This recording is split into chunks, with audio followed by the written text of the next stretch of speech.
우리 지난 시간은 교회에 대한 얘기를 정리를 했었는데, 오늘은 요한계시록에 나오는 이스라엘 회복과 그리고 이제 그 천년 왕국과 천국에 대한 이야기를 같이 좀 나누고자 합니다. 어쩔 수 없이 우리가 기억력이 약하기 때문에 지난 시간 했던 거 간략하게 한번 정리도 해야 될 것 같고, 그리고 무엇보다 이 구약의 내용들이 계시록과 어떻게 또 연결되어져 있는지, 그리고 또 이스라엘 회복에 대해서 그 신약에는 또 뭐라고 말씀하셨는지 우리 몇 군데를 좀 찾아 읽고 정리를 해야 될 것입니다. 제일 먼저는 계시록을 우리가 공부하는 이유는 사람의 미혹에 속지 않기 위해서 이 계시록을 공부하는 것입니다. 사람의 미혹이 크게 지난 시간 4가지가 있다 하는 말씀을 드렸었습니다. 그러니까 제일 첫 번째는 뭐냐면, 구름 타고 오지도 않았는데 내가 그라 하는 사람들이 항상 있을 거라는 거예요. 그 두 번째는 계시록에 기록된 징조가 있지도 않은데 그 종말이 아주 임박하다고 그렇게 얘기하는 사람들이 있을 거라는 것입니다. 그 세 번째는 진리의 사랑이 아니라 이 표적이나 이 기적이나 거짓 기적을 가지고 사람들을 미혹하고 유혹해서 끌려는 사람들이 항상 있을 거라는 거예요. 그리고 네 번째는 부활이 이미 지나갔다고 하면서 그 지금이 마치 천년왕국이 된 것처럼 많은 학자들이 그런 데 이제 속해 있는 것이죠. 실제로는 한 가지가 또 있습니다.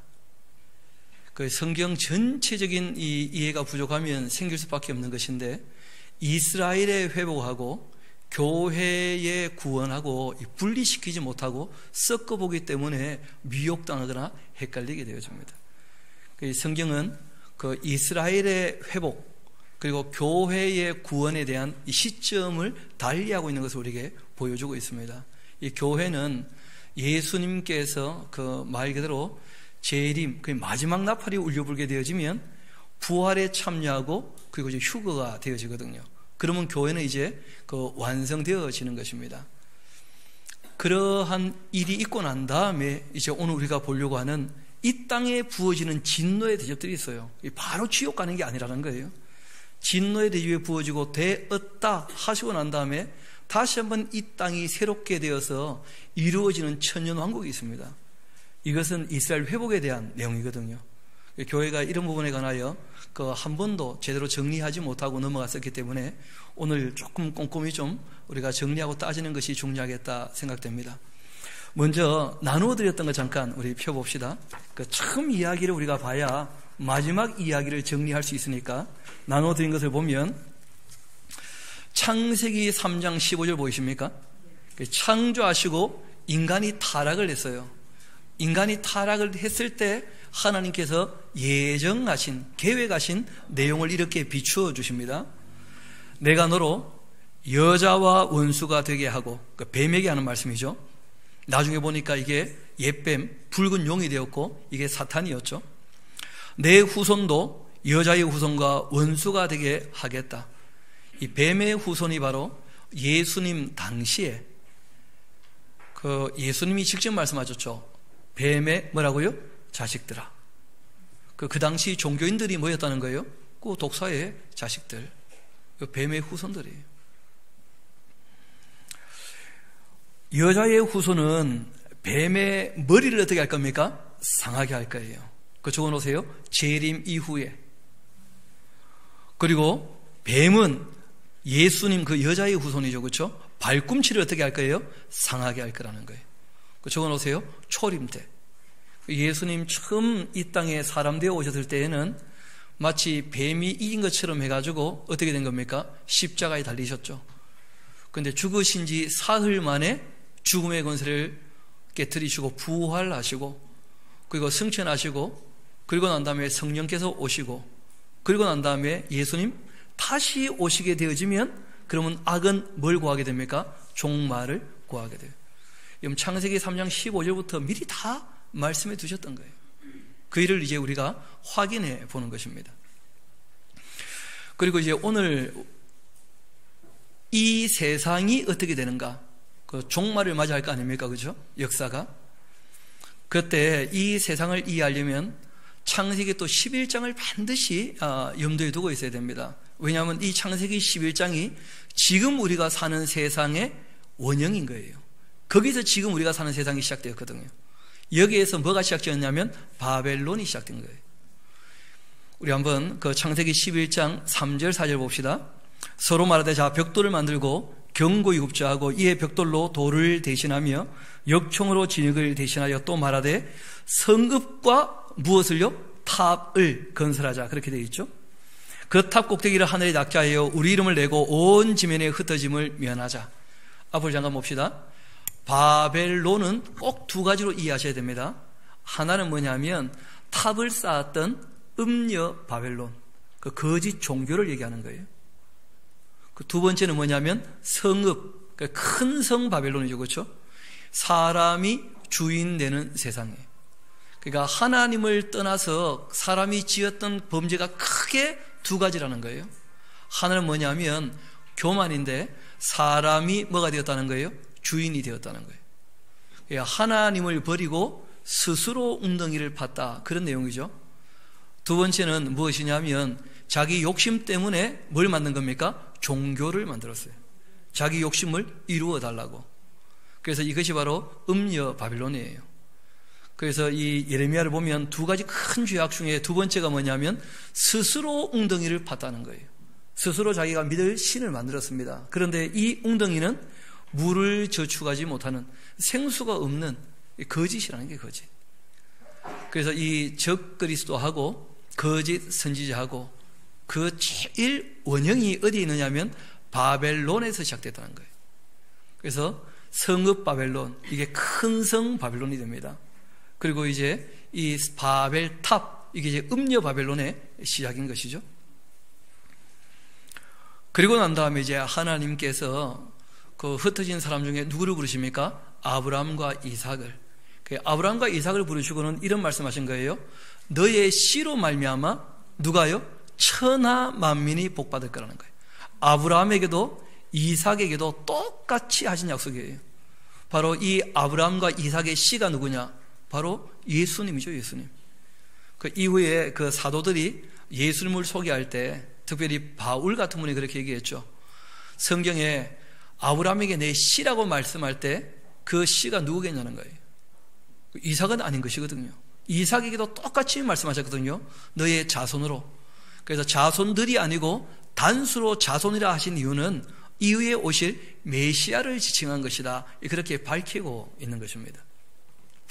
여기에서 이제 그 하나님께서 창세기 3장 15절에 말씀하셨던 인류 구원의 역사가 구체적으로 이제 실행이 된 것이죠. 그렇게 해서 이 아브라함의 그 후손들이 이스라엘 나라가 되어지는데 그 이스라엘 나라가 되어서 제사장 나라가 되기를 원하셨던 거 아닙니까? 그런데 이스라엘 백성들이 그 일을 감당하지 못했다는 거예요. 사명을. 왜냐하면 하나님 말씀을 듣지 않았기 때문에요. 그 내용은 복잡하지만 그 이유는 한 가지입니다. 하나님 말씀을 듣지도 않았고 따르지도 않았다는 거예요. 모든 게 거기서 이제 문제가 되는 것이죠. 그래서 우리가 출애굽기를 공부할 때 이 계시록과 어떻게 연결되느냐면 출애굽기를 보면 그 10가지 재앙 기억나십니까? 그 10가지 재앙 같은 것이 이후에 대접을 퍼부을 때 이 땅에 그대로 일어나요. 그러니까 하나님의 어떤 초월적인 역사가 그 계시록에만 있는 게 아닙니다. 이미 출애굽기의 그 모습이 보이고 있죠. 또 잘 아시는 것처럼 홍해를 건너고 난 다음에 모세가 노래 부르지 않습니까? 미리암과 함께. 여인들도 또 알고 보니까 계시록에 보니 불이 붙은 유리바다. 여러분 유리바다에 불 붙으면 무슨 색깔입니까? 붉은색이죠. 진짜 홍해라는 거예요. 그래서 애굽에서 해방되는 게 본질이 아니고 죄와 사망에서 해방되어야 하는 줄 믿습니다. 그게 계시록 15장에 정리가 되어 있는 거예요. 그 출애굽기를 봐놓게 되어지면 그 이해가 훨씬 더 쉬운 것이죠. 그리고 레위기 26장 26절 기억나시죠? 그 인을 뗄 때 말 탄 자들 나오지 않습니까? 그 검은 말 보게 되어지면 그 조울을 갖고 있다. 그 큰 기근을 얘기하는 것이다. 그 레위기에 거기에 대한 소스가 다 먼저 있는 것입니다. 그 다음에 신명기 4장 19절 굉장히 중요합니다. 여러분 우리가 하늘에 보면 별들이 많습니까? 적습니까? 많죠. 그 별들을 보면서 무슨 생각을 해야 되냐는 거예요. 어떻게 갈까? 못 갑니다. 너무 멀어요. 그런데 하나님께서 실제로는 그 별을 갈 수 있게 하시겠다는 거예요. 만드신 분이니까 그걸 못 하시겠습니까? 그래서 성경에 보면 이런 약속이 기록되어 있습니다. 우리 신명기 4장 19절은 같이 한번 읽어봅시다. 시작. 또 그리하여 너가 하늘을 향하여 눈들어 해와 달과 별들 하늘 위의 모든 천체 곧 너희의 하나님 여호와께서 천하 만민을 위하여 배정하신 것을 보고 미혹하여 그것에 경배하며 섬기지 말라. 하나님께서 실제로 끝까지 이기고 견디는 자에게 뭘 주신다 그래요? 새벽별을 주겠다. 그런 약속이 있거든요. 하늘의 별들을 보면서 뭘 생각하라는 것이냐 하면 영원한 세계가 있다는 거예요. 영원한 세계가. 이 자그마한 지구별 이게 다가 아니고, 여러분 우리가 어렵게 살 때에는 지구가 굉장히 커 보였지 않습니까? 그런데 요즘에 비행기 타고 다녀보면 지구 뭐 큽니까? 가볼 만한 데 다 가봅니까? 여러분 안 가봐도 TV만 틀면요 걸어서 세계 속으로 다 들어가요. 의외로 지구가 그렇게 큰 별이 아니었다는 거예요. 그러니까 안 가보는 것도 없이 다 가보잖아요. 하늘의 별들을 보면서 뭘 보라는 거예요?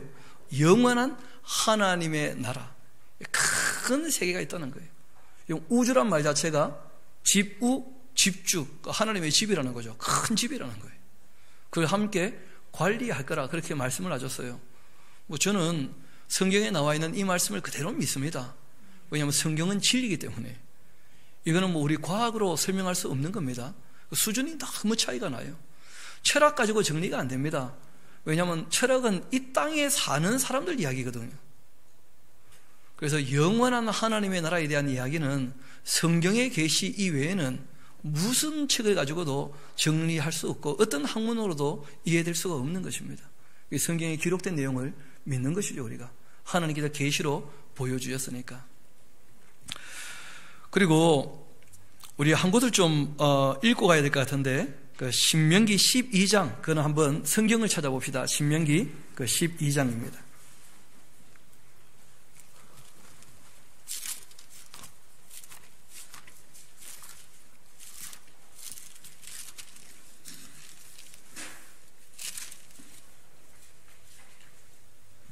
그 12장 29절부터 제가 한번 읽어드리겠습니다.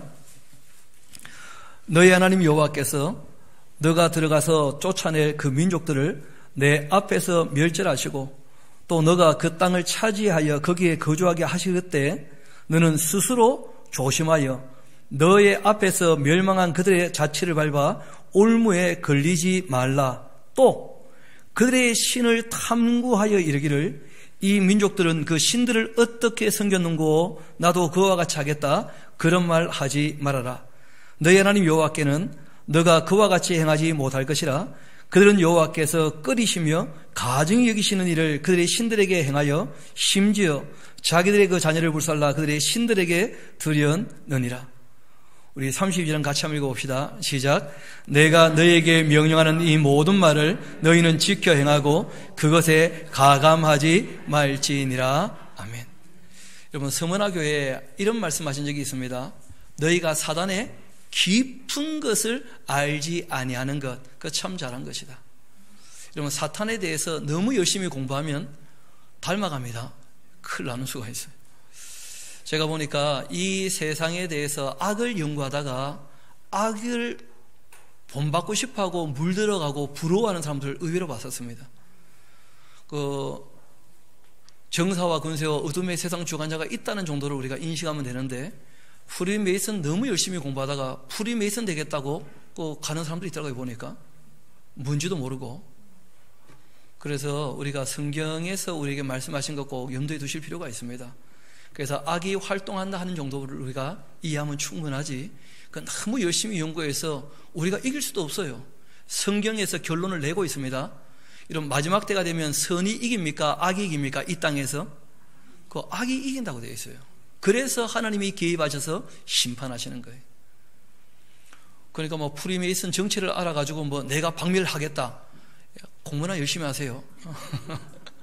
살림 열심히 하시고 좀 빛과 소금으로 살아가고 그렇게 해야지. 되지도 않은 일에 대해서 너무 그렇게 몸부림치고 애쓰는 것은 별로 그렇게 잘하는 게 아닙니다. 그래서 악이 있다는 거 명확히 드러나게 되었다면 그 정도 하면 충분하다 그렇게 생각합니다. 성경이 우리에게 그 주의를 주고 있기 때문에 그 말씀을 드리는 거예요.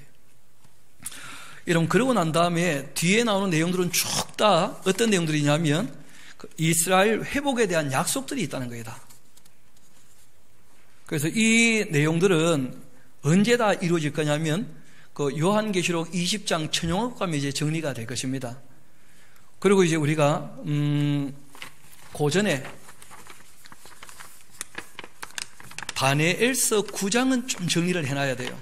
왜냐하면 오늘 우리가 이스라엘 회복에 대한 말씀을 드릴 것인데 그 내용 중에 우리가 70일에 대해서 좀 정리를 하고 넘어가야 그 11장을 보고 이제 15장으로 넘어갈 수가 있거든요. 우리 한번 다니엘서 9장 같이 한번 가보도록 합시다. 나누어 드린 내용에도 있습니다. 다니엘서 9장.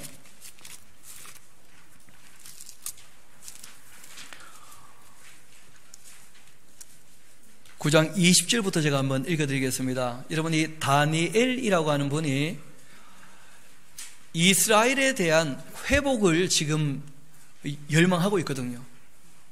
그런데 하나님 말씀을 들어보니까 바벨론이라는 나라가 무너지면 이스라엘이 아니라 페르시아가 일어난다는 거예요. 페르시아가 무너지면 이스라엘이 회복되는 게 아니고 헬라 제국이 일어날 거라는 거예요. 헬라 제국이 일어나면 이스라엘이 회복되는 게 아니고 이스라엘 백성들은 북방왕, 남방왕에게 오랜 세월 동안 맷돌질 당할 거라는 거예요. 심지어는 성전까지도 아주 훼손당하고. 그런데 더 큰 문제는 헬라 왕이 끝나고 난 다음에 로마란 나라가 이제 일어나게 될 텐데 로마가 일어나면 이스라엘이 회복되는 것이 아니라 예수님으로 말미암아 뜨인 돌, 다른 그의 나라가 일어날 거라는 거예요. 교회가. 그러니까 다니엘이 충격을 받지 않겠습니까? 본인은 이스라엘의 회복을 꿈꾸고 있는데 거기에 대해서 이제 하나님께서 이스라엘 회복은 그 다음에 있는 일이야 하고 이제 말씀하신 것이 70일의 내용이에요. 그러니까 이 70일에 가지고 교회의 종말론을 다루는 것은 크게 잘못된 것입니다. 왜냐하면 성경을 읽을 때 우리 한번 합시다. 언제, 어디서, 누가, 누구에게. 그러니까 상대가 누군지 명확히 해야 돼요.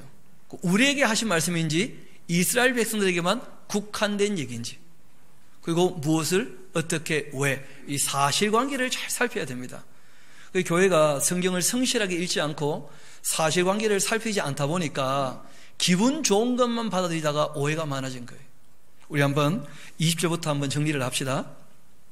내가 이같이 말하여 기도하며 나의 죄와 내 백성 이스라엘의 죄를 잡아가고 내 하나님 이 거룩한 산을 위하여 내 하나님 여호와 앞에 간구할 때, 그 거룩한 산은 예루살렘이죠, 그렇죠? 곧 내가 기도할 때 이전에 환상 중에 봤던 그 사람 가브리엘이 빨리 날아서 저녁 제사를 드릴 때 즈음에 내게 이르더니 내게 가르치며 내게 말하여 이르되 다니엘아, 내가 이제 너에게 지혜와 총명을 주려고 왔다. 곧 너가 기도를 시작할 즈음에 명령이 내렸으므로 이제 너에게 알리러 왔느니라. 너는 크게 은총을 입은 자라. 그런즉 너는 이 일을 생각하고 그 환상을 어떻게 하라고요? 그 적어놓으세요. 같이 깨닫자. 다 깨달을 수 있습니다. 24절 잘 봅시다. 동그라미 쳐놓으세요. 너의 백성. 그럼 다니엘의 백성이면 누구를 얘기하죠? 이스라엘 백성이에요. 또 너의 거룩한 성. 여러분 다니엘이 생각하는 거룩한 성은 어디입니까? 그 예루살렘이에요. 기독교와는 아무 상관없습니다. 그 너의 백성 거룩한 성을 위해 이른 이래를 기한으로 내가 정해놨다. 그러니까 적어도 이 예루살렘이 회복되어지고 성전이 온전히 회복되려면 70일회가 지나야 될 거라는 거예요. 이거는 이제 우리와 아무 상관없습니다. 그 70일의 내용을 이제 정리를 합니다. 먼저 설명을 듣고 보는 게 쉬울 거예요. 왜냐하면 번역을 너무 복잡하게 해놨더라고. 크게 네 가지로 나눠줍니다. 앞으로 한번 봅시다. 70일이라고 할 때 그 490년을 이제 얘기하는 거예요. 제일 먼저가 7일입니다. 그 77이 몇 년입니까? 49년.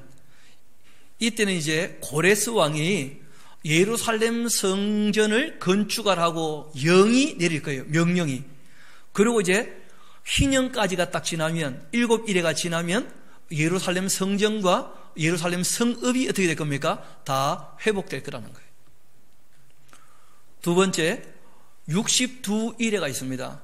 여러분 62일 동안에 있을 일은 크게 두 가지를 얘기하고 있어요. 하나는 뭐냐면 62일에가 지날 때에 메시아가 오실 거라는 거예요. 메시아가. 그런데 62일에가 끝나게 될 때 그때 메시아는 기름 부음 받은 자는 끊어져 없어질 거라는 거예요. 여러분 이 말이 무슨 말이냐면 그 역산을 해봐야 됩니다. 62일이면 몇 년이죠? 434년이에요. 여러분 예수님께서 태어나셔서 30살쯤 일을 시작하셨고 3년 반 활동하셨죠. 연수로 몇 년입니까? 그렇죠. 34년이에요. 그러면 예수님 태어나기 400년 전에 뭐가 있었느냐? 구약이 그때 끝났어요. 말라기가 기록될 때입니다. 구약이 끝나고 몇 년이 지났다고요? 400년이 지나고, 그리고 예수님께서 태어나셨고 30년 지나고 3년 만쯤 활동하시자 그 예수님께서 예루살렘에서 어떻게 되신 겁니까? 그렇죠. 거기서 잡혀가지고 그 십자가 못 박혀 돌아가신 거예요. 그럼 이제 몇 개가 남았죠? 70 중에 7개 빼고 62개 뺐어요. 그럼 몇 개 남았죠? 한 일에 남아, 한 일에. 한 일에 동안에는 이제 어떤 일이 벌어지느냐 하면 한 지도자와 그 군사들이 함께 와서는 예루살렘 성읍과 함께 성전을 무너뜨릴 거예요. 여러분 예수님께서 이 예언을 그대로 인용하셨고 바울도 말세에 되면 이 일이 있을 거라고 얘기를 하신 거예요. 알고 보니까 이 일은 2번 있을 거라는 거예요. 우리 한번 합시다. 성전이 예수님께서 부활하신 다음에 2번 무너진다. 그 중에 한 번은 무너진 것을 우리가 역사에서 확인할 수 있습니다. 그게 AD 70년에 있었던 일이에요. 그리고 두 번째는요, 세 번째 성전이 세워지면 거기에 이제 적그리스도가 일어나게 될 거예요. 그렇죠? 그것이 언제냐 하면 6번째 나팔과 7번째 나팔 사이쯤 될 겁니다. 거기에 대해서는 그 데살로니가 후서 2장에도 얘기하고 있고 또 예수님도 그 마태복음 24장에도 말씀하고 있는 것인데, 일단 네 가지는 정리가 되셨죠? 제일 먼저 뭐가 있다고요? 성전 회복에 대한 약속, 맞습니까? 두 번째는 메시아에 대한 두 가지 예언. 하나는 메시아가 태어나실 것이고 그 메시아가 어떻게 될 거라는 거예요? 너희들 손에 죽을 거라는 거예요. 여러분, 그래서 예수님 초림 때 은혜를 입지를 못하는 거예요. 왜냐하면 하나님이 보내신 메시아를 어떻게 합니까? 죽여버리니까. 그래서 하나님께서 다시 그들에게 뭘 베푸시는 거예요? 은혜를 베푸셔서 성전이 한 번, 그리고 또 어떻게 해요? 2번 무너지고 난 다음에 다시 이스라엘에 뭐가 온다는 거예요? 회복의 때가 온다. 그 말씀을 하신 거예요. 그래서 이 예루살렘과 이스라엘 백성들을 위하여 정하신 뭐라는 거예요? 70일이라는 거예요. 한번 읽어드리겠습니다. 이 70일의 기한을 정했는데 이것이 지나야 허물도 다 그치게 될 것이고 죄도 끝나게 될 것이고 죄악도 다 용서가 될 것이고 영원한 의가 드러나게 될 것이고 환상과 예언들도 다 그때 응하게 될 것이고 또 지극히 거룩한 이가 기름 부음을 받기도 하고, 그 메시아가 오셔야 다 이루어지는 일이죠. 그렇죠? 그러므로 너는 깨달아 알아라. 예루살렘을 중건하라는 영이 날 때부터 또 기름 부음을 받은 자 왕이 일어날 때까지는 7일에 62일에, 그 이야기를 두 개를 동시에 진행해 버리니까 복잡하게 내 것뿐입니다. 곤란한 동안에 성이 중건되어 광장과 거리가 세워지는 것은 언제 동안에요? 7일 동안에. 또 26절 62일에가 지나고 나면 기름 부음을 받은 자가 어떻게 된다고요? 끊어져 없어진다는 거예요. 그리고 장차 이 일이 있고 난 다음이죠. 그렇죠? 그 다음에 장차 한 왕의 백성이 와서는 그 성읍뿐 아니라 무엇을요? 성소, 성전을 무너뜨릴 거라는 거예요. 성읍과 함께. 그런데 그 마지막은 홍수에 있을 것 같을 것이고 또 끝까지 뭐도 있을 겁니까? 전쟁도 있을 거예요. 황폐될 것은 이렇게 작정되어 있다. 예루살렘은 어떻게 될 겁니까? 황폐될 거예요. 2번이나. 그게 다 작정되어 있습니다. 그가 장차 많은 사람들과 더불어 한 일해 동안의 언약을 굳게 맺고는 그 일해의 무엇을요? 절반에 나오죠. 그렇죠? 제사와 예물을 어떻게 합니까? 금지할 거라는 거예요. 그래서 어떤 분은 이때 이 그가 예수님 아니겠는가 이런 얘기 하는데, 여러분 예수님은 끊어지고 맞습니까? 장차 있을 일들 얘기해요. 그러니까 이때 그 예수님은 제사와 예물을 금지하지 않으셨습니다. 여러분 실제로는 너희 몸을 어떻게 해요? 거룩한 산 예물로 드리기를 원하셔요. 그러니까 하나님께 드리는 제사와 예물을 그치게 하는 존재는 적그리스도예요. 적그리스도. 이어봅시다. 또 나오죠. 포악한 놈입니다. 그렇죠? 가증한 것이 날개를 의지하여 서게 될 것인데 또 이미 정한 종말까지 이 진노가 황폐하게 하는 자에게 쏟아지게 될 것이다 하고 말씀하신 거예요. 그 적그리스도는 누구 손에 죽을 겁니까? 하나님 손에. 그러니까 4가지 딱 정리가 되셨죠. 하나는 7일에 고레스 왕이 명령한 대로 71일가 딱 7일가 딱 지났을 때 그 희년 모든 게 회복되었다는 거예요. 성전과 성읍이. 2번째는 62일에 이때는 예수님이 오셨고 메시아가 그 메시아가 62일회가 끝날 때 어떻게 되신 거예요? 죽으셨다는 거예요. 그리고 이제 그 후에 예루살렘 성전은 2번에 걸쳐서 어떻게 될 겁니까? 무너질 거라는 거예요. 우리 먼저 그 마태복음 24장 같이 가서 정리합시다. 마태복음 24장입니다.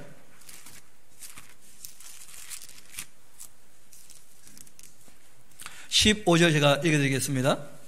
그러므로 너희가 선지자 다니엘이 말한 바 멸망에 가정한 것이 거룩한 곳에 선 것을 보거든 되어 있죠. 이런 거 적어놓으세요. 2번이다. 꼭 기억하셔야 됩니다. 그렇죠? 1의 절반이니까 2번이죠. 그렇죠? 읽는 자는 깨달을진저 그때 유대에 있는 자들, 유대에 있는 자 딱 줄쳐놓으세요. 교회와는 상관없다. 그럼 교회는 성전하고 아무 상관이 없습니다. 안식일하고도 상관이 있습니까? 없습니까? 없습니다.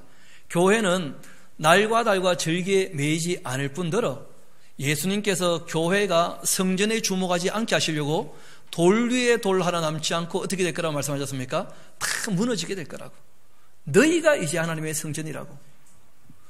그런데 요즘에 또 뜬금없이 백투 예루살렘 해가지고 막 예루살렘을 회복하고 성전을 짓는데 돕지 않은 이상한 사람들이 나타났어요. 근데 젊은 사람들이 너무 많이 몰려가. 이유는 열정이 있거든요. 진리는 아닌데. 여러분 사람은 뜨거우면 뭐예요? 뜨거우면 여러분 불타는 수가 있습니다. 불나방처럼. 여러분 신천지에 왜 모일까요? 뜨거우니까. 그래서 우리가 이 뜨겁다는 거 참 주의해야 됩니다. 진리, 로고스. 에토스나 파토스가 아니고 무엇이라고요? 로고스. 진리. 이 진리를 따라야지 열정을 따르고 감정적으로 자기가 좋은 걸 따라가면 끝이 다 안 좋을 겁니다. 그러나 우리 한번 합시다. 진리에는 열정을 내도록 합시다. 그 진리의 열정을 내지 않으면 진리 앞에 사람들도 안 모여요. 진리만 가지고는 모이지 않거든요. 사람들은 뭘 보고 모인다고요? 뜨거운 열기를 보고 모이거든요. 열기를 보고.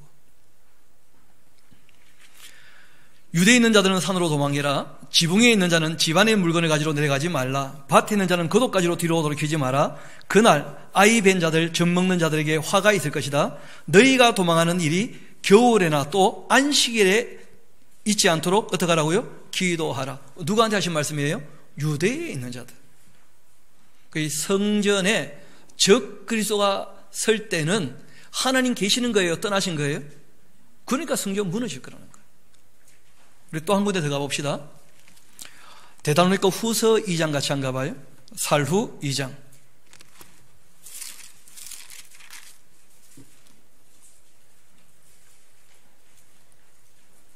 (3절) 봅시다. 누가 어떻게 해도 너희가 뭐 되지 말라고요? 미혹되지 말아라. 먼저 배교하는 일이 있고 저 불법의 사람 곧 멸망의 아들이 어떻게 될 겁니까? 나타날 거예요. 그전에는 마지막이 이르지 않습니다. 이 그는 하나님을 대적하는 자죠, 그렇죠? 적그리스도인데 신이라고 불리는 모든 것과 숭배함을 받는 것에 대항하여 그 위에다가 자기를 높일 거라는 거예요. 여러분, 적그리스도가 뭐가 될 거라는 거예요? 신격화 될 거라는 거예요. 그리고 그 위에 자기를 높이고는 하나님 어디에 앉아서요? 성전에 앉아. 이거는 세 번째 성전이죠. 말세 이야기니까. 자기를 하나님이라고 내세울 것이다. 그렇게 되어 있습니다.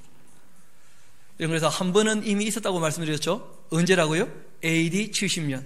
그러니까 66년부터 70년까지 3년 반 동안 그 예루살렘 성전을 포위하고 있다가 결국은 예루살렘 성전이 무너졌어요. 그때 이제 이스라엘 백성은 흩어져서 아직까지 회복 안 된 겁니다. 성전이 안 세워졌으니까. 그리고 이 성전이 세워질 때가 올 거라는 거예요? 안 올 거라는 거예요? 성전이 세워지는 것도 말세의 하나의 뭐가 될 수 있습니까? 징조가 될 수 있어요.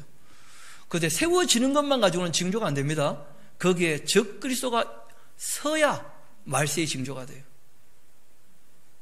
그러니까 성전이 세워지는 것은 말세의 징조라고 보기에는 명확치가 않은 거예요, 실제로는. 그래서 계시록을 통하여 말세에 있을 징조를 어떻게 하신 겁니까? 명확히 말씀해 주신 거예요. 그리고 나누어 드린 것 한번 봅시다. 어디로 가느냐 하면 그 10페이지 한번 같이 가봅시다.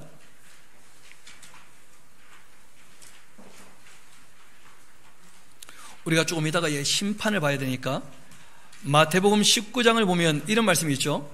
예수께서 이르시되 내가 진실로 너희에게 이르노니 세상이 새롭게 되어 인자가 자기 영광의 보좌에 앉게 될 때 나를 따르는, 여러분 나를 따르는이 중요합니다.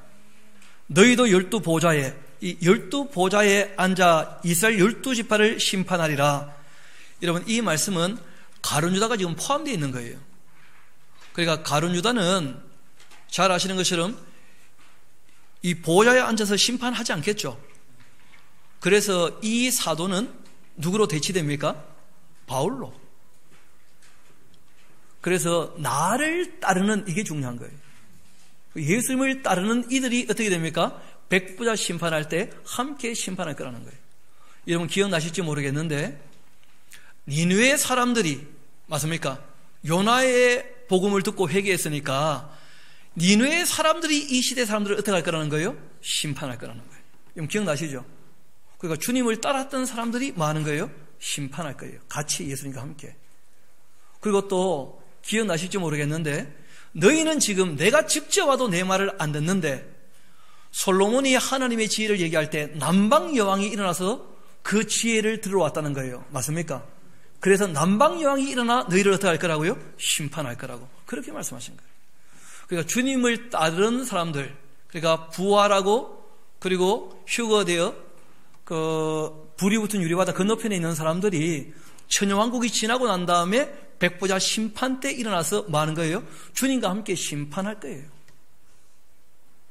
무슨 말인지 이해가 좀 되시죠? 우리가 통합적으로 와야 됩니다. 성경을 한 부분만 보면 안 되고. 그런데 마태복음 23장 이스라엘 백성들에 대한 문제입니다. 초림 때 예수님을 못 알아봤죠. 그러자 예수님이 이런 말씀하셔요. 37절 39절 제가 읽어드리겠습니다.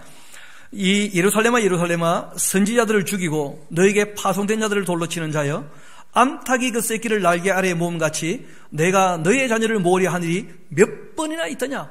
그러니까 예수님 초림 이전에 예언자들이 수도 없이 얘기했다는 거예요. 부지런히 하나님의 그 사랑의 줄, 곧 뭐예요? 사람의 줄. 그 하나님의 사람들이 얼마나 많이 돌아오라고 얘기했는데 안 들었다는 거예요. 아들의 말까지도 안 들었어요. 그러나 너희가 원하지 않은 것이다. 보라, 너희 집이 황폐하여 버려진 바가 될 거야. 먼저는. 그리고 내가 너희에게 이르는데 이제부터 너희는 찬송하리로다 주의 이름으로 오시는 이여. 그렇게 할 때까지는 나를 알아보지 못할 거야. 이거 적어놓으세요. 찬송하리라 주의 이름으로 오시는 이여. 이게 재림 때의 이야기죠. 지금 초림 때 못 알아보잖아요. 재림 때 너희가 나를 알아보게 될 거다 하고 말씀하신 거예요. 그럼 그리고 난 다음에 조금 뒤로 가봅시다. 어디로 가느냐 하면 로마서 우리 9장에서 11장 13페이지 같이 가봅시다.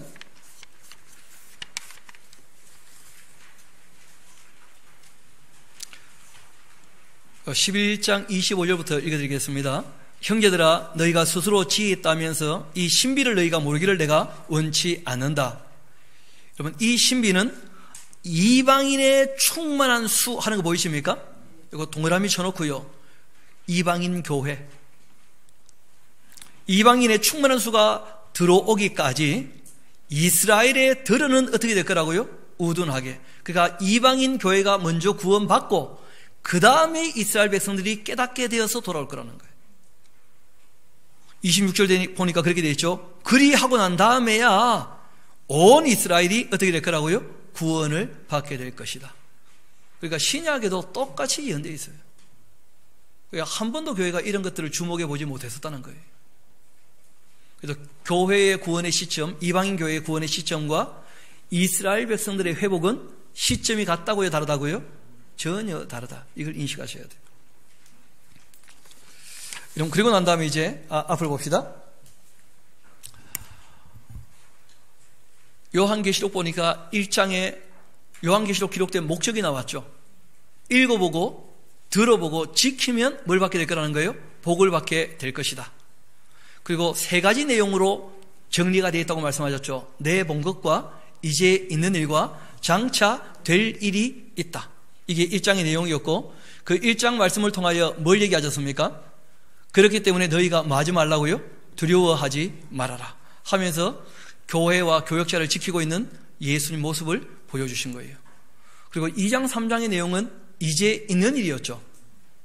그래서 교회가 칭찬받아야지 책망을 받는 교회가 되어서는 안 된다. 그리고 궁극적 소망을 바라보면서 끝까지 어떻게 해요? 견디고 이겨야 한다. 7개의 교회에 똑같은 편지를 보낸 것은 너무 중요하기 때문이었고 이 편지를 누가 읽어야 되는 거예요? 귀가 있는 자라면 성령이 지금 교회들에게 하시는 말씀을 들어야 한다는 거예요. 그리고 이제 4장 5장 가게 되어지면 뭐가 나왔습니까? 요한이 봤던 하나님의 어전 모습이었었죠. 그렇죠? 거기 보니까 그 천군 천사들과 24분의 장로님들이 하나님께 영광을 돌리고 있었고 그리고 난 다음에 그 7개로 봉인된 두루마리를 봤는데 이 두루마리 내용을 볼 수 없게 되니까 울고 계시니까 장로님이 울지 말라고 하시면서 유다지파의 사자 어린 양 예수님께서 이걸 떼서 보여주실 것이다 하고 이제 6장 가니까 떼기 시작했죠. 하나 둘 셋 4개까지 뗐을 때 말 4마리가 나왔죠. 흰말은 무엇이었냐면 이기고 또 이기려고 했다는 거예요. 그러다가 전쟁이 터졌죠. 그러고 난 다음에 이제 큰 기근이 왔고 이때 전 인류에 얼마가 죽습니까? 4분의 1이 죽는 전쟁. 이게 첫 번째 큰 징조였죠. 이런 일이 딱 벌어지니까 낙원에 있던 순교자들이 끝났는 줄 알고 하나님께 와가지고 우리의 억울함을 풀어달라 보채잖아요. 이건 꼭 기억하세요. 순교자라고 해서 철이 다 있는 게 아니다. 그런 거예요. 왜냐하면 모든 순교자는 다 억울하게 돌아가셨거든. 이걸 다 풀어주시기를 바라는 거예요. 신원. 근데 하나님이 아직은 순교자의 수가 차지 않았다 하실 것이죠. 그리고 난 다음에 8번째 인을 떼니까 뭐가 떨어진 거예요? 별이 떨어졌죠. 그렇죠? 여러분 이런 큰 2번의 징조가 있게 되어지자 4분의 1이 죽는 전쟁이라고 명시되어 있죠. 그러니까 누구나 다 아는 징조라는 거예요. 2번째는요. 별이 떨어져요. 그것도 별들이 막 무수하게. 그쯤 되어지자 회개하는 사람이 있게 되었다는 거예요. 왜냐하면 내가 말세의 믿음을 보겠느냐 하셨는데 그 말세 때는 또 지혜로운 처녀, 어리석은 처녀가 있죠.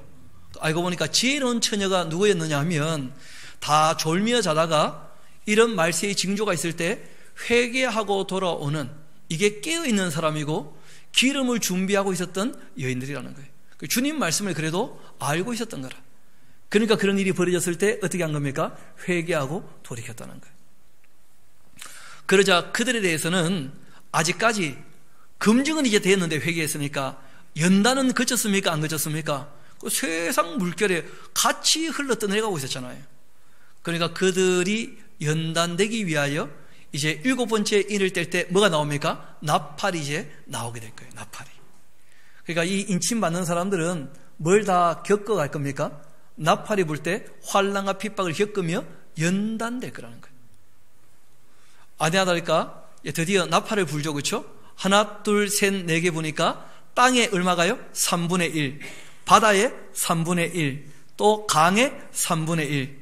그 생물들도 다 같이 깨어졌고, 그리고 또 네 번째 나팔을 보니까 별들이 얼마가요? 아마 태양계겠죠, 그렇죠? 3분의 1이 또 깨어졌었어요.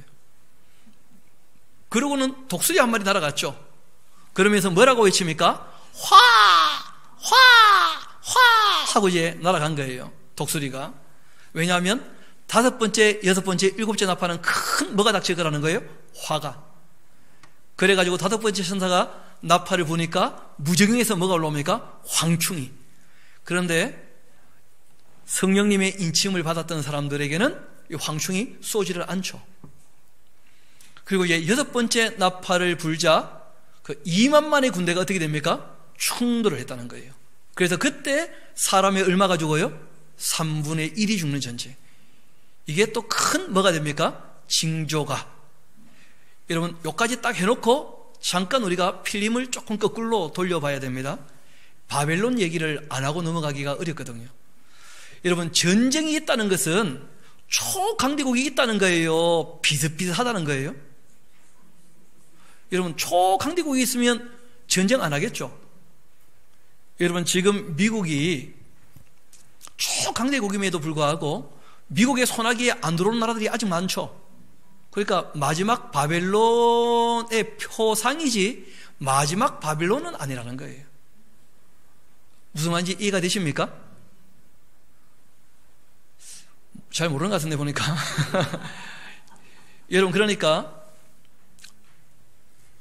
4분의 1이 죽는 전쟁이 있고 난 다음에 진짜 바벨론, 마지막 바벨론, 이게 등장을 해요.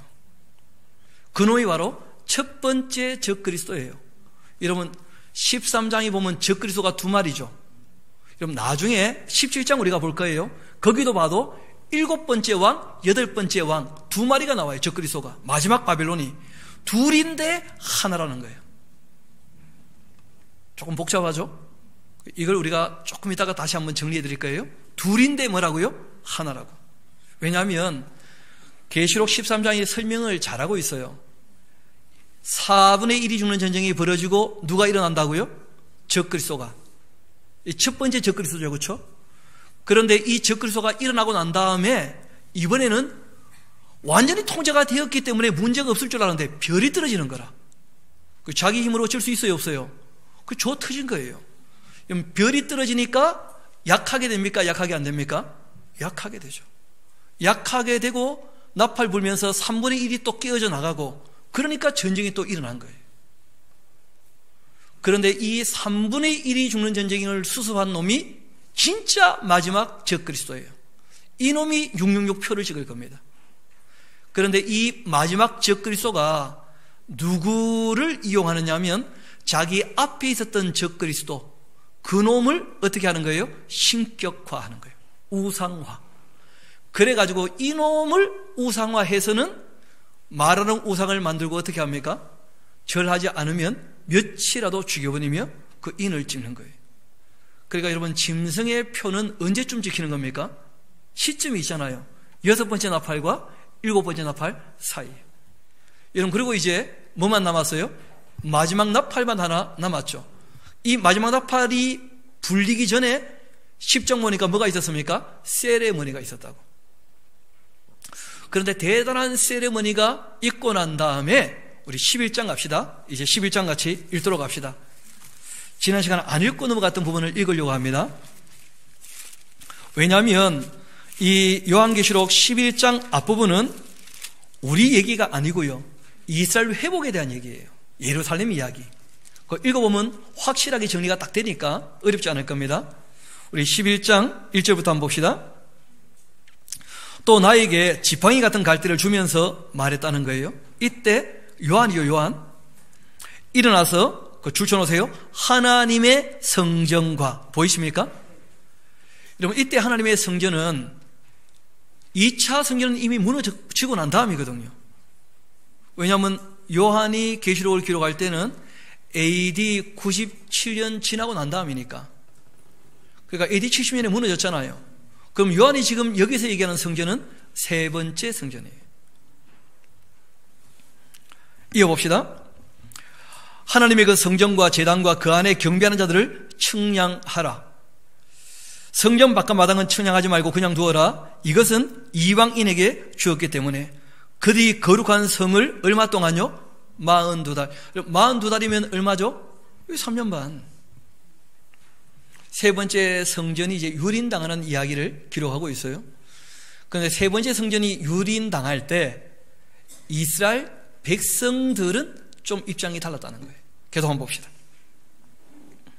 내가 나의 두 증인에게 권세를 주었고 그들이 굵은 배 옷 입고 1260일. 여러분 1260일은 얼마죠? 3년 반이에요. 여러분 한때 두때 반때 1 더하기 2 더하기 2분의 1 나면 3년 반이죠. 46달 1260일 다 똑같은 말이에요.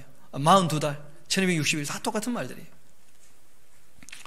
그리고 이 말씀이 말 그대로 3년 반인 경우가 있고요. 두 번째는 관용적인 표현으로 쓰이는 경우가 있다 그랬죠. 고난의 때는 어떻다고요? 정해져 있다. 이럴 때 쓰는 표현으로 사용하기도 했다는 거예요. 그러니까 디아스포라 된 이스라엘 백성들은 얼마 동안 디아스포라 됩니까? 3년 반. 이런 것들은 고난의 때는 하나님이 정해두셨다. 그런 의미라는 거예요. 이어봅시다.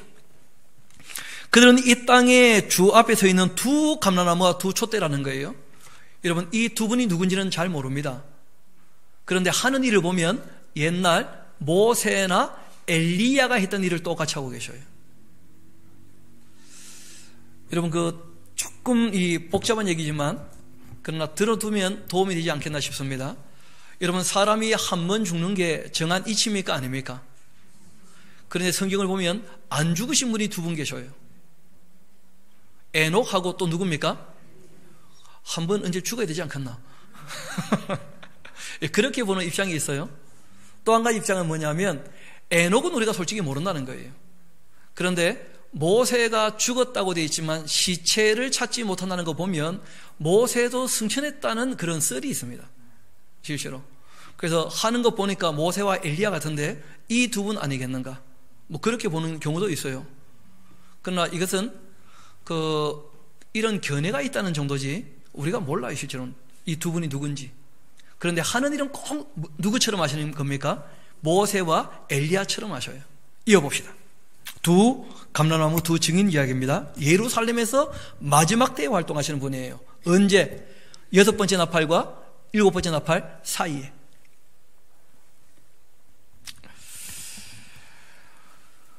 5절 만일 누구든지 그들을 해하고자 하면 그들의 그 입에서 불이 나와서 그들의 원수를 삼켜버릴 거고 누구든지 또 그들을 해하고자 하면 반드시 그와 같이 죽임을 당할 거다. 그들이 권능을 가지고 하늘을 닫아 그 예언하는 날 동안 또 비가 오지 못하기도 하고 또 권능을 가지고 물을 피로 변하기도 하고 아무 때든지 원하는 대로 여러 가지 재앙으로 땅을 친다는 거예요. 적어놓으세요. 미움 받겠다 딱 하는 거 보니까 그럼 땅을 유익하게 합니까? 사람들 힘들게 합니까? 그러니까 미움받죠. 사람들에게는. 그들이 그 증언을 마칠 때 무저갱으로부터 올라오는 짐승이 그들과 더불어 전쟁을 일으켰는데 결국은 짐승이요 그 두 선지자를 이겨버리고 그 두 선지자를 어떻게 합니까? 죽여버렸다는 거예요. 그런데 그들의 그 시체가 큰 성길에 있게 되었고 그 성은 어떤 성이냐? 영적으로 하면 소돔이고 애굽이라고도 하는데 곧 그들의 주께서 십자가에 못 박히신 곳 어디입니까? 예루살렘. 예루살렘 이야기예요. 여러분 중요한 것은 이때쯤 되어지면 예루살렘에 있는 일도 온 세계가 다 알까요 모를까요? 다 유튜브 조회수 많이 올라가겠죠. 그렇죠? 그럴 겁니다. 백성들과 족속과 방언과 나라 중에서 사람들이 그 시체를, 그렇죠, 온 세상 사람들이 다 주목해 보고 있어요. 그 일을 사흘 반 동안 보며 무덤에 장사하지 못하게 했습니다. 그러니까 나흘 동안 죽어 있었다는 거예요. 확실히 죽은 거예요. 그렇죠? 그런데 중요한 일이 벌어집니다. 10절 두 선지자가 땅에 사는 자들을 괴롭게 한 고로 땅에 사는 자들이 그들의 죽음을 즐거워하고 기뻐하며 서로 예물을 주고받고 했는데 3일 반 지나고 난 다음에 하나님께로부터 생기가 그 속에 들어가며 그 두 선지자가 발로 일어서는 것을 사람들이 다 구경하게 되었다는 거예요. 이런 거 적어놓으세요. 부활을 목격했다는 거예요. 여러분, 이러면서 유대인들이 신약 성경에 대한 이해가 달라질 수 있다는 거예요. 여태까지는 유대인들은 신약 성경 거의 안 받아들이지 않습니까? 그런데 신약 성경에 기록되어 있던 부활 사건을 직접 다 목격한 거예요. 누구나 다 부활을 보게 된 거예요. 두 번째, 구경하는 사람들이 크게 두려워하는 중에 하늘로부터 큰 음성이 있어 이리로 올라오라 함을 그들이 듣게 되었는데 구름 타고 하늘로 올라갔다는 거예요. 적어놓으세요. 승천도 봤다. 그러면서 예수님에 대한 이해가 많이 달라졌을 겁니다. 아니, 부활과 승천이 진짜란 말인가? 그러면 오시지 않겠는가? 온다는 얘기도 있으니까 성경에, 신약 성경에 그런 생각들을 갖게 되기 시작한다는 거예요. 이 말은 무슨 말이냐면 인침은 받지 않았지만 이스라엘 백성들에게 뭐가 아직 남았다는 거예요? 구원의 여망이 남아있다는 거예요. 여지가. 이어봅시다. 그때 큰 지진 나면서 성의 10분의 1이 무너지고 지진에 죽은 사람이 7,000명이었는데 그 남은 자들이 두려워하여 영광을 하늘의 하나님께 어떻게 했다고요? 돌렸다. 그러니까 여섯째 인을 뗄 때 별이 떨어질 때 회개하지 않았던 사람들 아닙니까? 그런데 이 사람들 중에서도 여전히 하나님 믿는 사람들이 있어요, 없어요? 그러니까 이스라엘 구원의 여지가 남아있다는 거예요. 얼마든지. 거기에 대한 소스를 우리에게 보여주는 거예요. 마지막 나팔 불기 이전에 마지막 나팔이 불면 교회는 어떻게 될 겁니까? 부활하고 휴거되겠지만 이 땅에 남은 사람들이 아직 구원의 여망이 있다. 이걸 보여주고 계시는 거예요. 그리고는 14절 나오죠. 둘째 화가 지나갔다는 거예요. 둘째 화가 뭐였습니까? 6번째 나팔. 그리고 이제 뭐가 남았습니까? 셋째 화가 곧 임할 겁니다. 셋째 화가 뭐냐면 마지막 나팔 때 있을 뭐예요? 7개의 대접이에요. 그리고는 그 다음부터는 우리가 또 다 읽었던 내용들이죠, 그렇죠? 그 7천사가 나팔을 불면 이제 어떤 일이 벌어집니까? 낙원에 있는 영혼들이 어떻게 됩니까? 부활해요, 그렇죠? 그리고 이제 이 땅에 있는 사람들은 어떻게 됩니까? 홀연히 변화되어 휴가가 될 텐데, 여러분 그것도 그렇게 단순하지 않습니다. 앞을 잠깐 봅시다. 집에 가서 한번 본문을 다 찾아보시면 되겠고 설명 듣는 게 일단은 좀 쉬우실 거예요. 제일 먼저는 마지막 나팔이 불면 낙원에 있는 사람들이 이제 부활을 합니다. 부활을 하게 되어지면 그 중에 14만 4천 찬양대를 챙겨요. 거짓도 없고 흠도 없던 사람들이라. 이 사람들과 함께 예수님께서 제일 먼저 예루살렘 감람산 위에 서십니다. 여러분 그렇게 되어지면 천사들이 인침받은 사람들 기억나시죠? 다 불러 모을 거라고 되어 있어요. 그리고는 이분들이 어떻게 됩니까? 공중에서 주님을 영접하는 게 뭐예요? 그게 휴거예요. 여러분 이런 일이 벌어지게 되었을 때 예루살렘에서 있을 일이니까 거기로 다 불러 모을 거거든요. 그리고 이제 올라갈 거 아닙니까? 그렇게 되어지면 이 유대인들 중에 충격을 받으면서 이야, 예수님 말씀이 진짜였구나. 그리고 그것을 이스라엘 백성만 봅니까? 유튜브를 통해서 또 보는 사람들 많습니까? 그렇기 때문에 666표를 끝까지 안 받을 사람 얼마든지 있다는 거예요. 그러니까 성령의 인침 안 받은 사람들 중에서도 무슨 말인지 이해가 되시죠? 그래서 부활도 받고 승천도 받고 이제 뭐도 받습니까? 휴거도 보게 된 거예요. 휴거도. 여기 있는 사람들이. 그러고 난 다음에 이제 잠깐 어떻게 했습니까? 스톱해놓고 12장은 뭐였죠? 역사죠, 역사. 그러니까 이스라엘 나라를 통해서 누가 오신 거예요? 메시아가 오셨고 메시아가 죽으시고 부활하시고 어떻게 되셔서 승천하실 때 이 사탄이 쫓아 올라가다가 미가엘에게 찍혀가지고 이제 떨어져서 하늘은 조용하게 되었는데 이 땅은 이제 시끄럽게 되었다. 그래가지고 이 예수님 이 땅에 오실 때 그 사용되었던 나라 이스라엘 나라가 어떻게 됩니까? 이 용에게 큰 핍박을 받게 되어지죠. 그래서 디아스포라 되었는데 하나님께서 어떻게 하십니까? 지키고 보호해 주셨다. 이게 12장 내용이었죠. 13장 가면 어떻게 되셨습니까? 이 붉은 용이 누구한테 권세를 줘요? 짐승한테. 근데 그 짐승 2마리 기억나시죠? 앞에 짐승이 있었고, 그리고 죽었다가 다시 살아난 것처럼 보여가 사람들에게 다 또 인정을 받았다가 어떻게 된 거예요?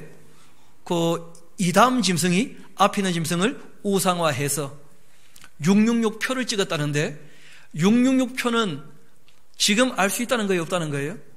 그리고 이것은 사람의 이름인데 게마트리아라 말씀을 드렸죠. 그리고 네로라고 오해하는 사람들이 있는데 그는 있을 수 없는 일이라 말씀드렸습니다. 왜냐하면 네로는 이미 죽은 지 오랜 사람이었어요. 계시록이 기록될 때는 네로가 죽은 지 이미 30년 세월이 흘렀어요. 네로일 수가 없습니다. 도미티아누스 황제 때 이야기거든요. 모르죠. 나중에 진짜 그 666이 네로일지 이름이 또 뭐 동명이인일 수 있잖아요. 그럼 뭐 그건 두고 봐야 될 문제입니다. 실제로는 666이라고 하는 이 이름의 표는 그때 돼봐야 알 수 있고 지금은 알 수 있습니까? 없습니까? 근데 그때 되면 어떻게 알 수가 있죠? 우리 한번 따라합시다. 그놈이 무슨 짓을 하는지 알아두면 누구나 다 알 수 있다. 그렇죠. 무슨 짓을 하느냐? 죽게 되었던 상처가 나아 온 땅이 놀라며 짐승을 따르게 되고 용이 권세를 줘가지고 용에게 경배하고 짐승에게 경배하게 하고 과장되고 신성모독하는 말을 하고 하늘을 향해 비방하고 하늘의 사는 자들을 비방하고 권세를 받아 성들과 싸워 이기고 생명책의 이름이 기록되지 못한 자 짐승에게 다 경배하게 되기 때문에 성도들의 뭐가 필요하다고요? 인내와 믿음이 필요하다고. 또 다른 짐승이 땅에서 올라와요. 이게 진짜 마지막 적그리스도죠. 어린 양같이 두 뿔이 있고 이적을 행하고 불을 막 하늘에서 내리고 이적으로 땅에 가는 자들을 미혹하고 짐승을 위해 우상을 만들고 우상에게 생기를 주어가지고 말하게 하고 짐승의 우상에게 경배하지 않으면 며칠든지 죽이는 놈입니다. 순교 예수가 이때 태워질 텐데 오른손 이마에 표를 받게 하고 이 표를 건 자 외에는 매매를 못하게 하는 이런 짓을 하는 놈이 누구라는 거예요? 666이라는 거예요. 그러니까 666은 그때 가봐야 합니다. 그런데 무슨 짓을 하는지를 알아놔야 그놈이 그놈인지를 알 수 있다는 거예요. 우리 한번 합시다. 미래의 일은 미지이기 때문에 모르는 것을 아는 척하지 말자. 여러분, 그런 사람 때문에 복잡하게 된 거예요. 모르면서 아는 척하니까 지는 안 돼. 미래의 일을 어떻게 합니까 본인이? 예측일 뿐이지. 그게 사실일지 아닌지는 가봐야 할 거 아닙니까? 그래서 성경이 우리에게 알게 하신 만큼 알아두는 게 가장 정상일 겁니다. 너무 아는 척하지 마요. 그는 모르게 해놓으신 거니까. 그러나 그때가 되면 누군지 다 알아볼까요? 알아보지 못할까요? 다 알아볼 수 있습니다. 무슨 짓을 할지를 다 얘기하셨기 때문에. 이 표를 가진 자 외에는 매매를 못하게 하고 지금은 알 수 없지만 그러나 마지막 나팔이 울려불기 바로 전 그놈이 누군지는 다 알게 될 겁니다. 성경을 아는 사람이라면. 그리고 난 다음에 우리가 14장 가게 되었을 때 아까 말씀드렸었죠. 그렇죠? 예수님께서 어떻게 하신다고요? 이 땅에 구름 타고 오시기 때문에 인침받은 사람들은 어떻게 하라고요? 조금만 더 666표 받지 말고 어떻게 하라고요? 기다려야 한다. 그 말씀을 하신 거예요. 근데 누구를 데리고 오시느냐? 거짓도 흠도 없었던 사람들을 대동하시고 그들을 영접하러 오시는 거예요. 그럼 천사들이 다 불러 모아서 휴거될 거라는 거예요. 그리고 난 다음에 이제 우리가 14장 우리 14절 지난 시간에 안 읽고 이제 넘어갔던 곳이죠. 또 내가 보니 누가 본 거예요? 요한이 흰 구름이 있고 구름 위에 인자와 같은 이가 앉으셨는데 그 머리에는 금면류관이 있고 그 손에 예리한 낫 가지고 있어요. 또 다른 천사가 성전으로부터 나와 구름 위에 앉은 이를 향하여 큰 음성으로 외쳐 이르되 당신의 낫을 휘둘러 거두소서 땅의 곡식이 다 익어 거둘 때가 이렇습니다 하고는 구름 위에 앉으시니까 낯을 땅에 휘두르매 땅의 곡식이 어떻게 되었습니까? 거두어졌어요. 이게 뭐 추수죠. 알곡은 곡간에. 그런 얘기죠. 뭐. 이런 비유는 뭐 여러 번 하신 것이죠. 알곡은 곡간에. 그 다음 한번 봅시다. 17장. 알곡은 곡간에 들어가면 가라지는 어디로 들어가겠습니까? 여러분, 그런데 앞을 봅시다. 여러분, 알곡을 가지고는 퀴즈를 안 하죠. 퀴즈는 뭘 가지고 하죠? 쭉정이들 중에 혹시 알곡이 있을까봐. 맞습니까? 여러분, 그래서 바로 지옥으로 가는 게 아니고 진노의 대접을 퍼부으면서 어떻게 하는 거예요? 퀴즈를 하시는 거예요. 쉽게 말하면. 그래서 이것이 이제 진노의 뭐예요? 대접이에요. 우리 한번 17절 먼저 봅시다. 또 다른 천사가 하늘에 있는 성전에 나오는데 역시 예리한 낫을 가지고 있고 또 불을 다스리는 그 다른 천사가 제단으로부터 나와 예리한 낫 가진 자를 향하여 큰 음성으로 불러 이르되 너의 예리한 낫 휘둘러 땅에 포도송이를 거두어라. 그 포도가 익었다. 이게 진노의 포도죠. 그렇죠? 천사가 낫을 땅에 휘둘러 땅에 포도를 거두어 하나님의 진노의 큰 포도주 틀에 집어 던졌습니다. 성 밖에서 그 틀이 밟히는데 틀에서 피가 나서 말굴레까지 닿고 1600스타디온에 퍼지는 것, 그러니까 피가 한 건이 쫙 퍼져나가는 것을 이 요한이 보신 거예요. 위에서 이렇게 땅을 보면서. 그리고 이제 15장 같이 가봅시다. 그러니까 알곡은 불이 붙은 유리바다 건너편, 무슨 이해가 되시죠? 그 다음에 이 진노의 포도즙 틀을 밟았던 그 포도즙을 이 땅에 이제 퍼부으실 거예요. 그게 7번째 나팔, 화할 때 마지막 화, 이게 바로 7개 대접이에요. 그 7번째 나팔은 7개의 대접이라는 거예요. 화가. 이어봅시다. 15장. 또 하늘에 크고 이상한 다른 이적이 보였는데 7 천사가 7개의 재앙을 가지고 있습니다. 곧 마지막 재앙인데 하나님의 진노가 이것으로 어떻게 될 겁니까? 마칠 거예요. 하나님의 진노는 이 대접으로 말미암아서. 또 내가 보니 불이 섞인 유리바다 같은 것이 있고 짐승과 그 우상과 그 이름의 수를 이기고 벗어난 자들이 유리바다가에 서서 하나님의 검은고를 가지고 하나님의 종 모세의 노래, 어린 양의 노래. 어떤 노래겠습니까? 적어놓으세요. 해방의 노래, 구원의 노래. 그런 노래죠. 그렇죠? 주 하나님 곧 전능하신 이시여 하시는 일이 크고 놀라우시도다. 만국의 왕이시여 주의 길이 의롭고 참되시도다. 주여 누가 주의 이름을 두려워하지 아니하며 영화롭게 하지 아니하오리까? 오직 주만 거룩하시니이다. 주의 의로우신 일이 나타났음에 만국이 와서 주께 경배하리이다. 아멘. 그렇게 했다는 거예요. 찬양하는 소리를 듣게 된 것이죠. 또 이 일 후에, 그러니까 불이 붙은 유리바다 건너편을 보고 난 다음에 이제 이쪽을 보게 되겠죠. 이 일 후에 내가 보니 하늘의 증거장막의 성문이 열리고 또 7 지향을 가진 7 천사가 성전으로부터 나와서 맑고 빛난 세마포 옷 입고 가슴에 금띠를 띄었다는 거예요. 여러분 출애굽기를 보면 레위기죠. 레위기를 보면 출애굽기다. 출애굽기를 보면 여러분 그 모세가 성막을 만들지 않습니까? 근데 그 성막은 무엇을 보고 만든 거죠? 하늘에 있는 것을 모형으로 이 땅에 만든 거예요. 그 증거장막을 봤다는 거예요. 요한이 그 실상을 모세가 받은 걸 봤다는 거예요. 그뿐 아니라 하나님이 계시는 곳이니까 성전이죠. 그죠? 성전. 거기에서 이제 7 지향을 가진 7 천사가 성전으로부터 나와 맑고 빛난 세마포 옷 입고 가슴에 금으로 된 띠 띠고 네 생물 중 하나가 영원토록 살아계신 하나님의 그 진노를 가득히 담았던, 알고 보니까 아담 때부터 시작해서 지금까지 어떻게 하신 거예요? 참고 참으셨던 그 진노를 퍼부으시는 거예요. 이런 퍼붓기 전에 회개했다면 어린 양의 보혈로 씻겨졌겠죠.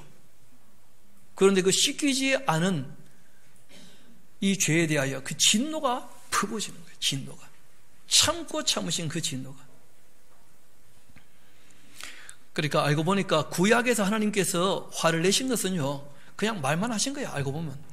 때려도 뭐 그렇게 때렸던 게 아닌 거예요. 실제로는. 이게 진짜 하나님의 진노예요. 하나님의 진노. 하나님의 그 영광과 능력으로 말미암아 성전의 연기도 가득했고 그리고 이제 7천사의 7재앙이 마치기까지는 성전에 능히 들어갈 자가 없을 것입니다. 그리고는 16장, 17장, 18장은 진노의 이 대접이 퍼부어지는 이 땅 이야기예요. 16장은 전체를 얘기한 겁니다. 진노의 대접이 막 퍼부어질 때 이 땅이 어떻게 되는지. 두 번째는 음녀 바벨론의 심판을 보여주고 있어요. 그리고 18장은 큰 성 바벨론의 심판을 보여주고 있어요. 그러니까 우리가 다시 한번 너무 생소한 얘기니까 반복하는 겁니다. 이런 바벨론은 두 가지가 있었다 그랬죠. 바벨탑이라고 하는 것은 뭐였습니까? 종교, 스스로 웅덩이를 판 것. 그러니까 음녀 뭐예요? 바벨론, 혼합 종교예요. 두 번째 큰 성 바벨론은요, 인간이 주인 되는 세상이에요. 그런데 이 바벨론에 대해서 저의 두 손을 보면 좀 이해가 쉬울 겁니다. 음녀 바벨론, 큰 성 바벨론. 여러분, 세상 나라 중에 바벨론 나라가 일어났을 때 이 음녀와 이 큰 성이 하나인 경우가 있어요. 어떤 나라냐면 바벨론, 페르시아, 아수르, 두로 같은 나라들. 정치와 종교가 뭐라는 거예요? 하나인 나라들이 있어요. 반면에 헬라나 로마는 종교와 정치가 어떻게 되어 있습니까? 분리되어 있어요. 그러면 이제 우리가 마지막 바벨론은 두 마리인데 한 마리라 그랬잖아요. 그러니까 마지막 바벨론은 처음에는 어떻게 등장하느냐 하면 종교와 정치가 분리된 것처럼 등장을 해요. 그런데 이놈이 진짜 궁극적 마지막 바벨론은 8번째 왕인데 7에 속해 있잖아요. 이놈은 종교와 정치가 어떻게 된 거예요? 합쳐져 있어요. 지금은 무슨 말인지 모르겠지만 17장 읽게 되면 그 말이구나, 이게 이해가 되실 거예요. 자, 우리 16장부터 한번 봅시다. 대접을 퍼부을 겁니다. 또 내가 들으니 성전에서 큰 음성이 나서 7 천사에게 말하되 너희는 가서 하나님의 진노의 7 대접을 땅에 쏟아라. 그렇게 하더라. 첫째 천사가 가서 그 대접을 땅에 쏟으니까 짐승의 표를 받은 사람들과 그 우상에게 경배하는 자들에게 악하고 독한 종기가 났다는 거예요. 이 말은 무슨 말이냐면 짐승의 표를 받지 않는 사람이 있었다, 그런 얘기죠. 구분되어 있다는 거예요. 또 둘째 천사가 그 대접을 바다에 쏟으니까 바다가 곧 죽은 자의 피같이 되었고 바다 가운데 모든 생물이 죽어버렸어요. 셋째 천사가 그 대접을 강과 물 근원에 쏟아부으니까 피가 되었고 내가 들으니 물을 차지한 그 천사가 이르되 전에도 계셨고 지금도 계신 거룩하신 이여 이렇게 심판하시니 의로우십니다. 하나님 정말 오래 참으셨군요. 하나님 의로우십니다. 하나님의 심판은 의롭습니다. 그들에게 성도들과 선자들의 그 피를 흘렸기 때문에 그들에게 이렇게 물이 피가 되기 위해서 피를 마시게 하는 것이 합당한 일입니다. 그렇게 했다는 거예요. 또 요한이 들었는데 제단도 말하기를 그러하다. 주 하나님 곧 전능하신 이시여 심판하시는 것이 참되고 의로우시도다. 그렇게 했다는 거예요. 넷째 천사가 또 그 대접을 해에 쏟으니까 해가 권세받아 불로 사람을 막 태워요. 얼마나 뜨거워지는지. 그리고 또 사람이 크게 태움에 태워진지라 이 지향을 행하는 권세를 가지신 하나님의 이름을 비방하고 또 회개하지 않고 주께 영광을 돌리지 아니하는 그런 사람들 여전히 있어요. 보통 짐승의 표 받다는 사람이 얘기죠, 그렇죠? 또 다섯째 천사가 그 대접을 짐승의 왕자에 쏟았는데 그 나라가 곧 어두워지며 사람들이 아파 자기 혀를 깨물고 아픈 것과 종기로 말미암아 하늘의 하나님을 비방하고 그들의 행위를 끝까지 회개하지 않더라고요. 보니까 또 여섯 천사가 그 대접을 큰 강 유브라데에 쏟은 거예요. 강물이 말라버리고 동방에서는 왕들의 길이 예비되었고 또 내가 보니 깨구리 같은 새 데려온 영이 이 용의 입과 짐승의 입과 거짓 선자의 입에서 나오는데 그들은 귀신의 영이에요. 이적을 행하여 온 천하 왕들에게 가서 하나님 곧 전능하신 이의 큰 나라에 있을 그 전쟁을 위하여 그들을 다 모았다는 거예요. 여러분, 이런 것들을 쭉 보여주시다가 그 천사가 요한에게 우리 또 주님께서 요한에게 말씀하신 것 같은데 한 말씀하신 거예요. 봐라, 내가 도둑같이 오려니 누구든지 어떻게 하라고요? 깨어 있어라. 깨어 있으란 말이 무슨 말입니까? 징조를 알고 있어야 준비가 돼. 그래야지 하나님의 이 진노의 대접을 어떻게 해요? 받지 않게 된다고. 진노의 대접이 퍼부어질 때 얼마나 끔찍하냐. 이런 일을 받아서 되겠냐. 지금 그런 권면을 하시는 거죠. 쭉 보여주시다가 자기 옷을 지키며 벌거벗고 다니지 아니하며 자기의 부끄러움을 보이지 않으려는 자가 뭐가 있을 거라고요? 복이 있을 거라고. 나중에 알고 보니까 그 옷을 빨라 회개하라는 거예요. 회개. 결국 이제 이 영이 히브리 말로 아마겟돈이라는 곳에 왕들을 모아요. 이것이 이제 아마겟돈 전쟁이죠. 이 아마겟돈 전쟁은 겟돈 때문에 벌어진 전쟁이죠. 아마겟돈 때문에. 그러니까 하르 무깃도 하는 그 지역 이름입니다. 하르 무깃도. 그러니까 지금 계시록 보니까 제일 먼저 전쟁이 하나 있었죠. 뭐였습니까? 4분의 1이 죽는 전쟁. 이거는 신부신간에 다 당하죠. 그렇죠? 두 번째는 무슨 전쟁요? 3분의 1이 죽는 전쟁. 그러니까 예수님께서 오셔서 부활과 휴거가 있기 전에 있을 전쟁은 이 두 가지 전쟁이에요. 그 다음에 이제 부활과 휴거가 있고 난 다음에 이 땅에 대접이 퍼부어질 때 있는 전쟁은 무슨 전쟁이에요? 아마겟돈 전쟁. 그러니까 아마겟돈 전쟁은 교회하고 아무 상관없어요. 이미 교회는 어떻게 되었습니까? 불이 붙은 유리바다 건너편에 가 있잖아요, 이미. 그러니까 이런 내용을 안 읽어보고 막 인류 마지막 전쟁, 아마겟돈 전쟁 또 하나 더 남았습니다. 곡과 마곡 전쟁. 그러니까 너무 성경을 성실히 읽지 않고 근성으로 보더라는 거예요. 교회가. 그렇지 않습니다. 그러니까 아마겟돈 전쟁은 교회와 상관이 있습니까? 없습니까? 상관없어요. 이어봅시다. 그 아마겟돈 전쟁이 있게 되어집니다. 일곱째 천사가 대접을 그 공중에 쏟으니까 큰 음성이 성전에서 모자로부터 나서 이르되 되었다! 했다는 거예요. 그러니까 이런 일이 벌어지면서 이제 어떤 일이 벌어집니까? 음료도 함께 지금 진노를 당하고 있고, 맞습니까? 또 큰 성 바빌론도 어떻게 되는 거예요? 이렇게 이제 무너지는 거예요. 되었다! 그렇게 하는 큰 음성을 들었다는 거예요. 번개와 음성들과 우레 소리가 있고 또 큰 지진도 있고, 얼마나 큰지 막 사람이 땅에 있어 온 이래로 이같이 큰 지진이 없었습니다. 여러분, 이런 일들이 지나가면서 놀랍게도 땅은 새롭게 되고 있는 거예요.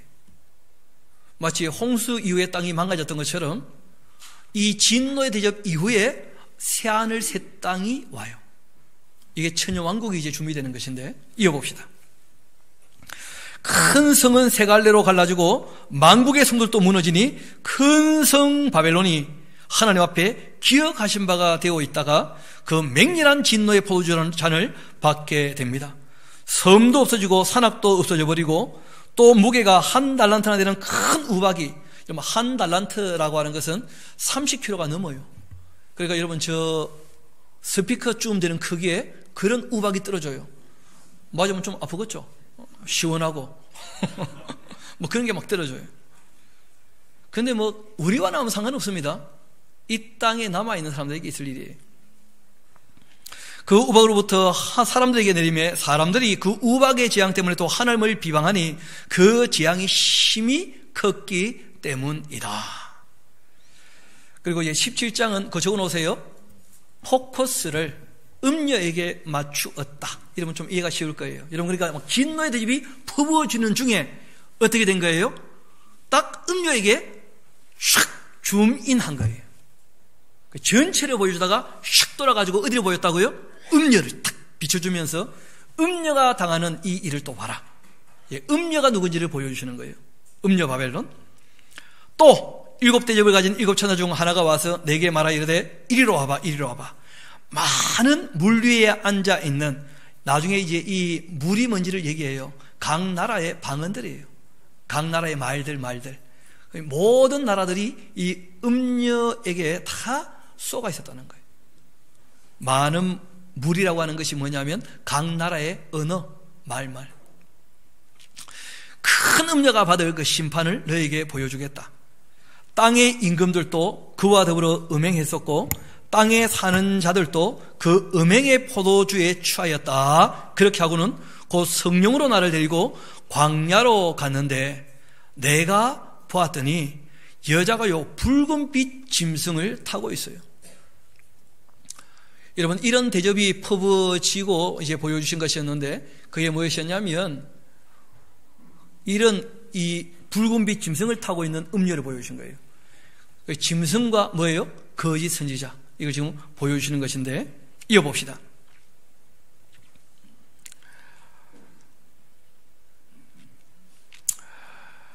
3절 다시 봅시다. 곧 성령으로 나를 데리고 광야로 가니라 내가 보니 여자가 붉은빛 짐승을 타고 있는데 그 짐승의 몸을 보니까 하늘을 못 오가는 이름들이 가득하고 7머리와 10뿔이 있어요. 여러분 어디서 봤던 거죠, 그렇죠? 그러니까 13장에 보니까 붉은 용이 짐승의 권한을 줄 때 그 짐승이 어떻게 생겼어요? 그렇죠. 대가리가 7개, 뿔이 10개. 왜 대가리냐면 짐승은 대가리입니다. 머리일 수도 없어요. 용도 우리가 말을 맞춥시다. 대가리. 뱀도 뭐예요? 대가리. 머리를 할 수 없어요. 이어봅시다. 그 여자는 자줏빛과 붉은빛 옷 입고 아주 사치하죠, 그렇죠? 금과 보석과 진주로 꾸미고 있고 손에는 또 금잔을 가지고 있는데 가증한 물건과 그 음행의 더러운 것들이 거기 가득했다는 거예요. 그 이마에 이름이 기록되어 있던데 보니까 비밀이에요, 비밀. 이 비밀을 제가 풀어드립니다. 왜냐하면 뒤에 바로 설명이 나와요. 그 비밀인데 큰 뭐라고요? 그러니까 여러분 창세기를 공부했던 사람은 이게 쉽게 무슨 말인지 아는 거예요. 큰 뭐라고요? 바벨론. 어떤 바벨론?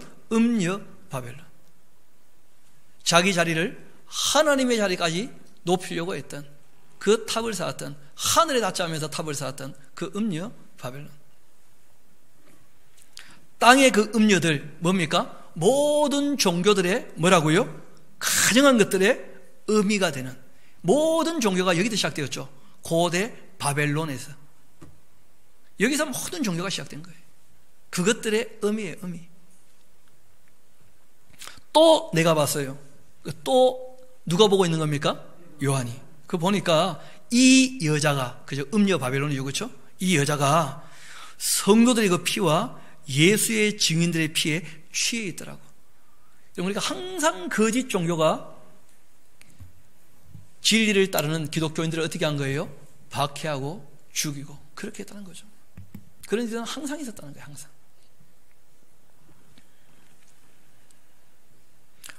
그런데 문제는요, 내가 그 여자를 보고 놀랍게 여기고 크게 놀랍게 여겼다는 거예요. 왜냐하면 요한이 봤을 때는요, 음녀 아닌 줄 알았다는 거예요. 천사가 말했으니까 알아봤다는 거예요. 여러분, 그래서 우리 개혁교회에서는 이 음녀를 뭐로 보느냐면 그냥 카톨릭 아닙니다. 로만 카톨릭. 여러분 잘 아시는 것처럼 그 콘스탄틴 대제 때 그 밀라도 칙령이 내려지면서 이 교회가 이제 인정받지 않습니까? 그런데 이 교회가 모든 종교의 승원장이 된 거예요. 교회가.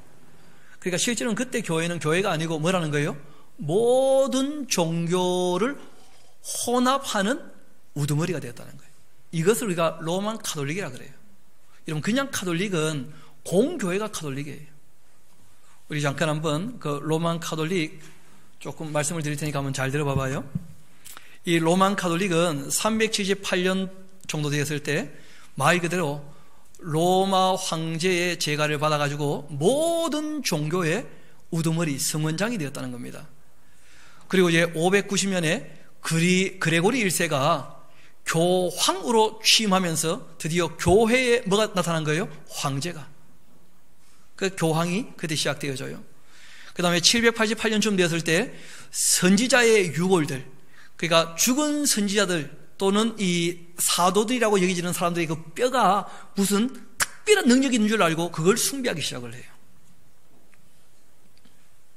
그리고는 이 사도들의 그 그림을 그리고 그 그림을 어떻게 합니까? 모시고는 그 앞에서 기도하면서 그들의 은덕을 잊기를 바라는 거예요. 이런 짓은 지금도 합니까? 안 합니까? 지금도 해요, 똑같이.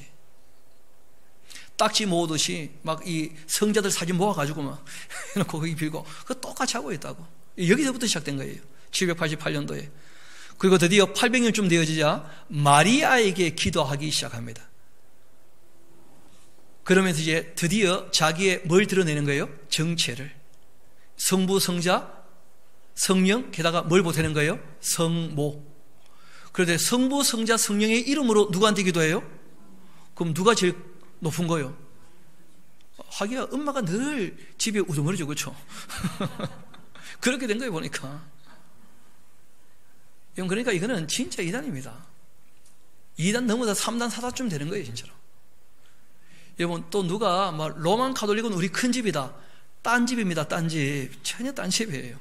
우리가 똑같은 삼위일체 하나님을 믿지 않습니다. 여러분, 이 사람들이 이런 것을 회개했느냐? 그 다음에는 또 성수를 뿌리고 이런 미사라는 거 들어보셨죠? 여러분, 우리는 예배하지 않습니까? 미사와 예배는 달라요. 예배는 예를 갖춰 하나님께 절하는, 그러니까 제사가 끝났기 때문에 예배하는 거예요. 미사는요, 제사예요, 제사. 그래서 제사기 때문에 뭐가 필요합니까? 피가 필요한 거예요. 그래서 이 사람들은 화채설을 주장해요. 포도주가 뭐로 변한다는 거예요? 피로. 제사기 때문에 피가 여전히 있어야 돼. 그러니까 얘네들은 예수님이요, 진짜 안 자라요. 아직도 예수님이 애라. 아니면 예수님이요, 아주 무능하게 어떻게 되어 있습니까? 십자가에 달려있든지 내려와가지고 무덤 들어가기 직전이든지. 여러분, 혹시 여러분도 또 집에 아직도 예수님 막 십자가에 못 박아놓고 안 내려놓으신 분 계십니까, 혹시? 그런 십자가 갖고 다니면 안 됩니다. 우리 한번 합시다. 우리가 믿는 예수님은 부활하시고 다시 오실 분. 우리가 그런 분을 믿는 거예요. 부활하신 지가 언젠데 아직도 십자가에 못 박아놓고 난 다음에 아이고 얼마나 아팠겠나 막 찌찌찌 하면서 그런 짓 하면 안 됩니다. 그래서 저희 교회는 사순절 이런 거 안 해요. 우리 한번 합시다. 따뜻한 봄날 마음껏 누립시다. 하나님이 이 좋은 봄날을 우리에게 선물로 주셨는데 부활의 영광에 참여하는 성도들이 이 40일 동안 막 얼굴에 죄를 묻히고 너무하는 거예요, 제가 봤을 때. 원래 기독교는 그런 거 없었거든요.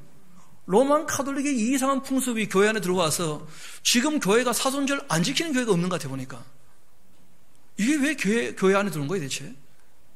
로만 카톨릭에서 하던 짓입니다. 성경에도 없는 것이고 그런 것은. 고난 주간 정도야 우리가 워낙 약하기도 하고 죄 가운데 헤매기도 하고 하니까 자신을 돌아보고 성찰할 수 있는 시간 꼭 필요하겠죠. 고난 주간 정도. 그래서 사순절 너무 하는 거예요. 40일 동안 뭐 하는 겁니까 대체? 모르겠습니다. 꼭 뭐 의미를 부여해서 새벽마다 모여서 성경을 창세기부터 계시록까지 다 배운다. 뭐 그러면 또 할만해요. 그러면 또. 그런데 뭐 전혀 그렇지도 않더라고. 너무해. 여러분, 게다가 이제 고해 성사 제도를 만들고 면죄부를 만들고 종교재판소를 만들고 심지어는 1229년도에 성경 자체 구독을 금지합니다. 성경을 금서로 지정했어요. 성경을 읽으면 자기들이 잘못하는 것이 보이니까 성경을 못 읽게 합니다. 그리고는 이제 이 유럽에 있던 그 설화를 차용해가지고 연옥서를 만들어요. 연옥서를. 여러분, 예수님은 낙원과 뭐가 있다고 얘기했습니까? 음부가. 그 중간에 연옥 이런 거 없습니다. 예수님이 직접 말씀하셨잖아요. 부자에게 뭐라고 합니까? 건너올 수 없다. 여러분, 그 낙원과 음부는 건너 다닐 수 없는 곳이에요. 그런데 뭐 연옥에 있다가 막 돈 내면 이쪽으로 건너간다 막. 교회가 돈 벌 국리를 해가지고 그 로만 가톨릭 교회가 그런 짓을 한 거예요. 연옥서를 만들고 자기들의 유전과 전통을 성경보다 더 권위 있게 여기면서, 여러분, 로만 가톨릭은 성경보다 종교회의가 훨씬 더 권위가 위에 있습니다. 여러분, 이 교회와 로만 가톨릭의 가장 큰 차이는 교회는 우리 회의보다 항상 성경이 더 권위가 있는 줄 믿습니다. 우리는 성경을 따르려고 회의를 하는 거예요. 그런데 로만 가톨릭은 성경도 자기들의 종교회의로 결정을 해요. 그래가지고 이 성경이 번역되면서 사람들에게 읽혀지기 시작하자 바로 어떤 짓을 하느냐면 위경과 외경을 거기다 포함시켜버려요. 그래서 공동 번역을 보면 뭐가 함께 있습니까? 위경과 외경이 함께 있어요. 원래는 우리가 공동 번역 이름 그대로 한국 교회는 로만 가톨릭도 웃겼어요. 원래 로만 가톨릭은 성경 안 배우거든요. 미사만 있지.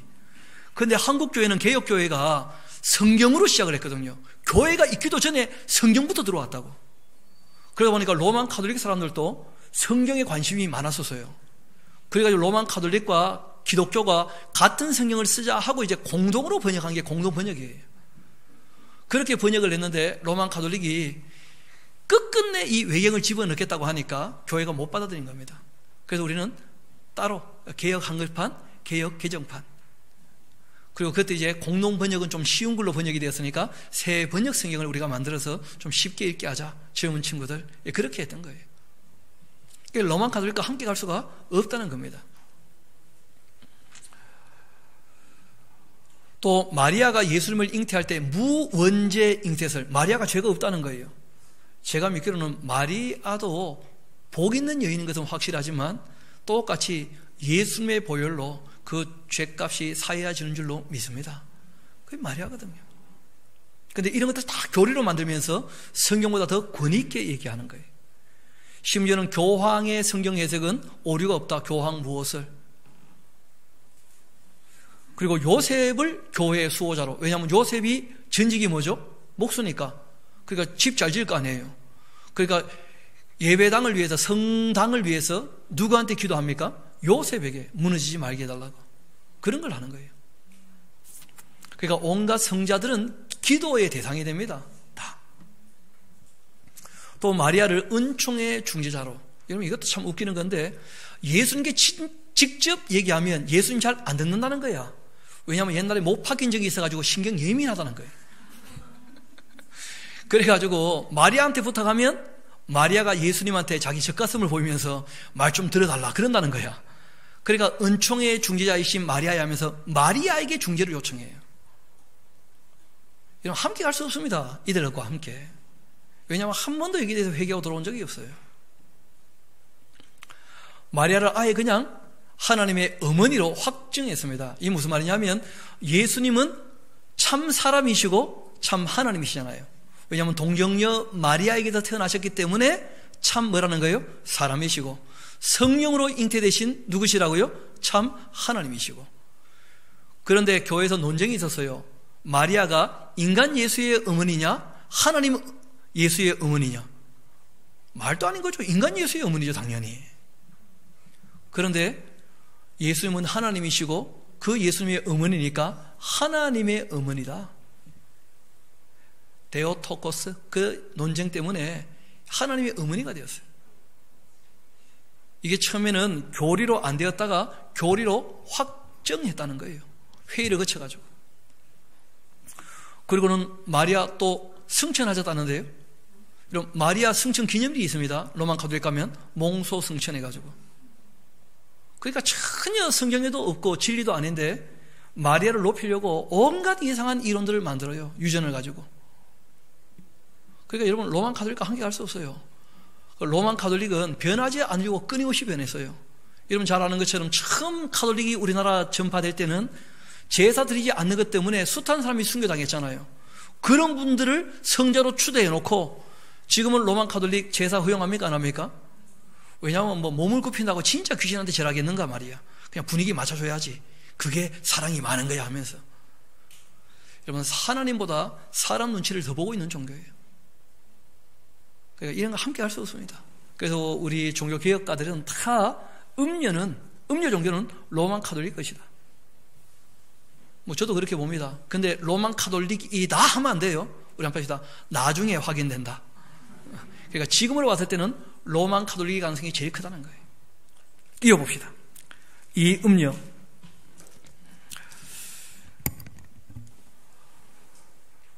깜짝 놀랐죠.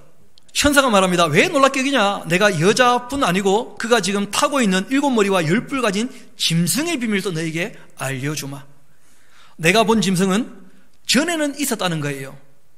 지금은 있어요 없어요? 이게 무슨 말입니까? 그러니까 전에는 이 짐승이 음료와 뭐였다는 거예요? 하나였다고. 지금은 분리되어 있잖아요. 로마니까. 그때는 있었는데 지금은 없는 것. 그러니까 원래 이 음료가 뭘 타고 있어요? 붉은빛 짐승을 타고 있는데 이게 분리될 때가 있고 하나 될 때가 있다고. 옛날에는 이게 하나 있었다고. 처음에는. 근데 지금 로마 때는 뭐예요? 지금은 분리되어 있어요. 장차 무정으로부터 올라와서 멸망으로 들어가게 됩니다. 마지막 바빌론은 어떻게 되어 있습니까? 두 개가 하나가 되어 있을 거예요. 음료와 큰 성이. 땅에 사는 자들로서 창세 이후로 그 이름이 생명책에 기록되지 못한 자들이 이전에 있다가 지금은 없지만 장차 나오게 될 짐승을 보고 아주 놀랍게 여기게 될 것이다. 뭐 별로 어렵지 않죠? 정리가 되시죠? 예. 지혜에 있는 뜻은 여기 있는데 그 일곱 머리는 여자가 앉아있는 뭐라고요? 일곱 산이다. 이러면 또 이 일곱 산 때문에 막 로마에 있는 일곱 산은 뭐냐 또 이런 거 열심히 연구해가지고 또 조사하는 분들 계시더라고. 그럼 그러면 안 됩니다. 우리 한번 따라 합시다. 조금 더 읽어보자. 그 뒤에 보면 바로 7명의 왕이라고 나와요. 그런데 뭐 로마에 있는 언덕 가지고 막 산이 뭐냐 7산이 하면서 그런 짓 하면 안 됩니다. 그럼 더 읽어보면 다 나와요. 읽어봅시다. 7산인데 또 뭐라고요? 7명의 왕이라고.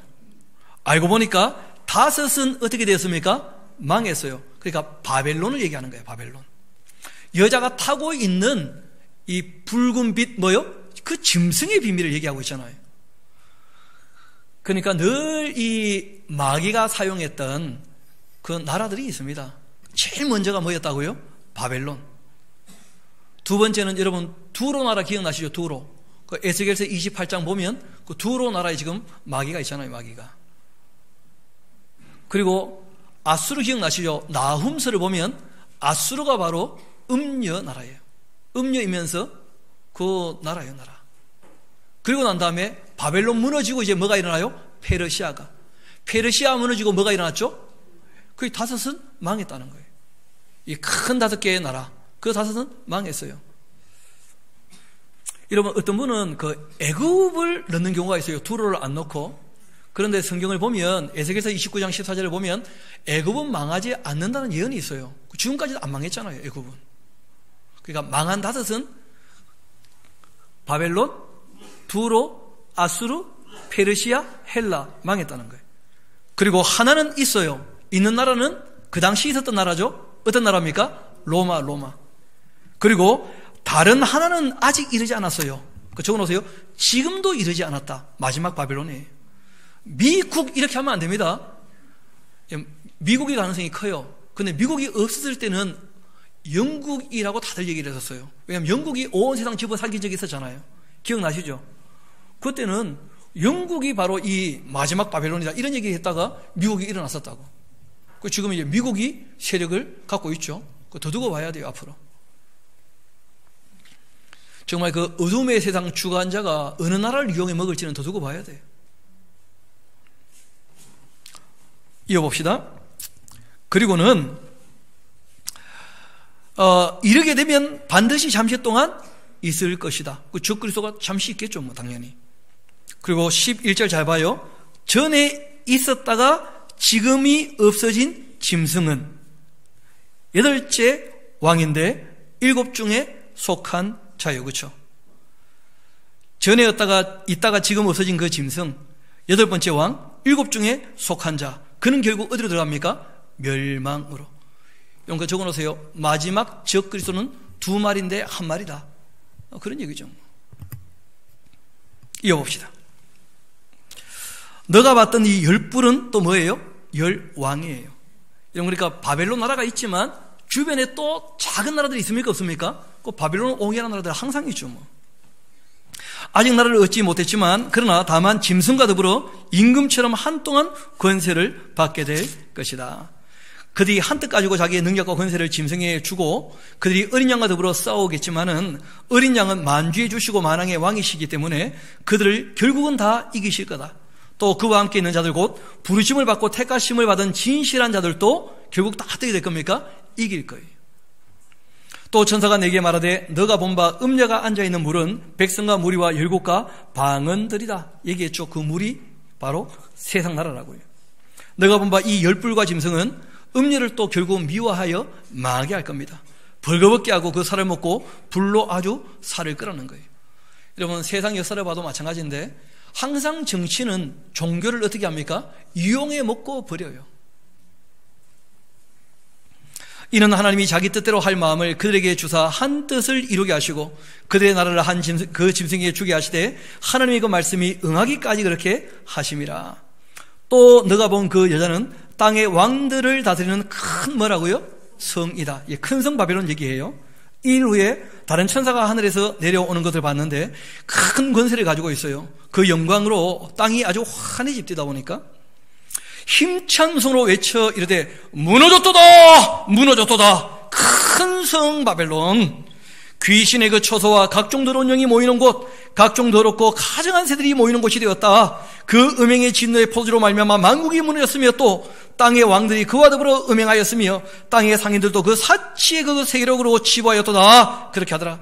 또 내가 들으니 하늘부터 다른 음성이 나서 이르되 내 백성아. 그러니까 거기서 어떻게 하라고요? 나오라고. 왜냐하면 세상 마지막 때가 되어지면 어떻게 하고 있다고요? 졸며 잘세. 다 세상에 물들어 있다고. 그러니까 지금 얘기하는 모든 내용은 아주 단순한 얘기입니다. 우리 한번 합시다. 악에 물들지 말고 시험 들지 말고 거기서 나오라. 그 얘기를 하시는 거예요. 이 세상은 악하기 때문에 망할 건데 거기에서 취해가지고 세상 것 추구하면서 그렇게 살아갈래? 거기서 나와라. 나와. 내 백성아 거기서 나와. 그 죄에 참여하지 말고 그 받을 재앙들을 받지 말아라. 그 죄는 하늘에 사무쳤지 않냐. 하나님은 그 불의한 일을 기억하고 계신다.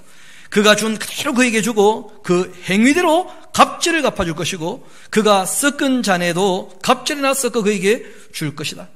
그가 얼마나 자기를 영화롭게 했고 사치하였든지 그만큼 이 고통과 애통함으로 갚아줄 것이다.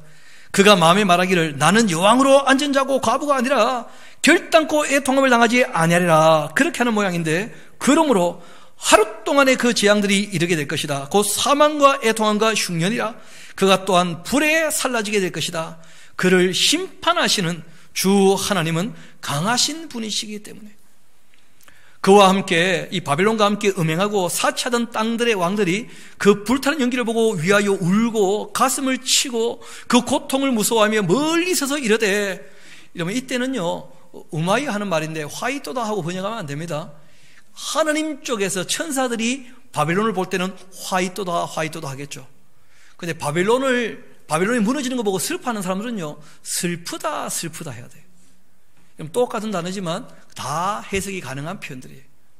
그러니까 바벨론 무너지는 거 보면서 온 세상 사람들은 뭐 할 거라는 거예요? 슬퍼할 거라는 거예요. 바벨론이 무너지다니 하면서 슬프다 슬프다. 큰 성 경관성 바벨론, 한 시간의 심판이 이르렀다 그렇게 했고 땅의 상인들이 그를 위해 울고 애통하는 것, 다시 그들의 상품을 사는 자가 없습니다.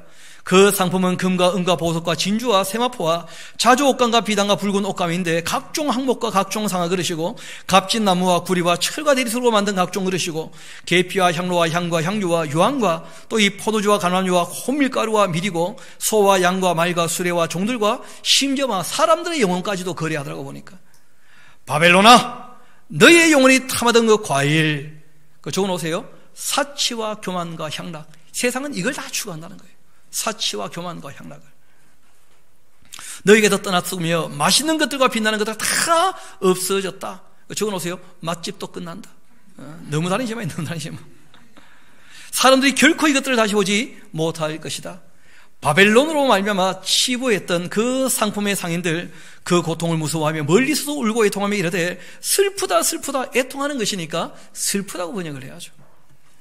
큰 성이여 세마포 옷과 자주 옷과 이 붉은 옷 입고 금과 보석과 진주로 꾸민 것인데 그러한 부가 한 시간에 망하고 말았다. 진노의 더위에 퍼부어질 때 완전히 망한 거죠.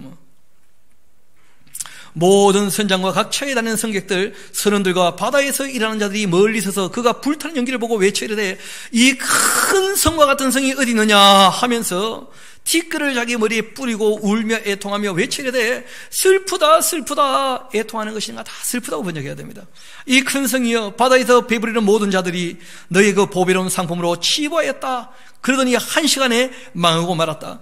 하늘과 성도들 사도들 선자들 그로 말미암아 즐거워해라. 하나님께서 너희를 위해 그에게 심판을 행하신 것이다.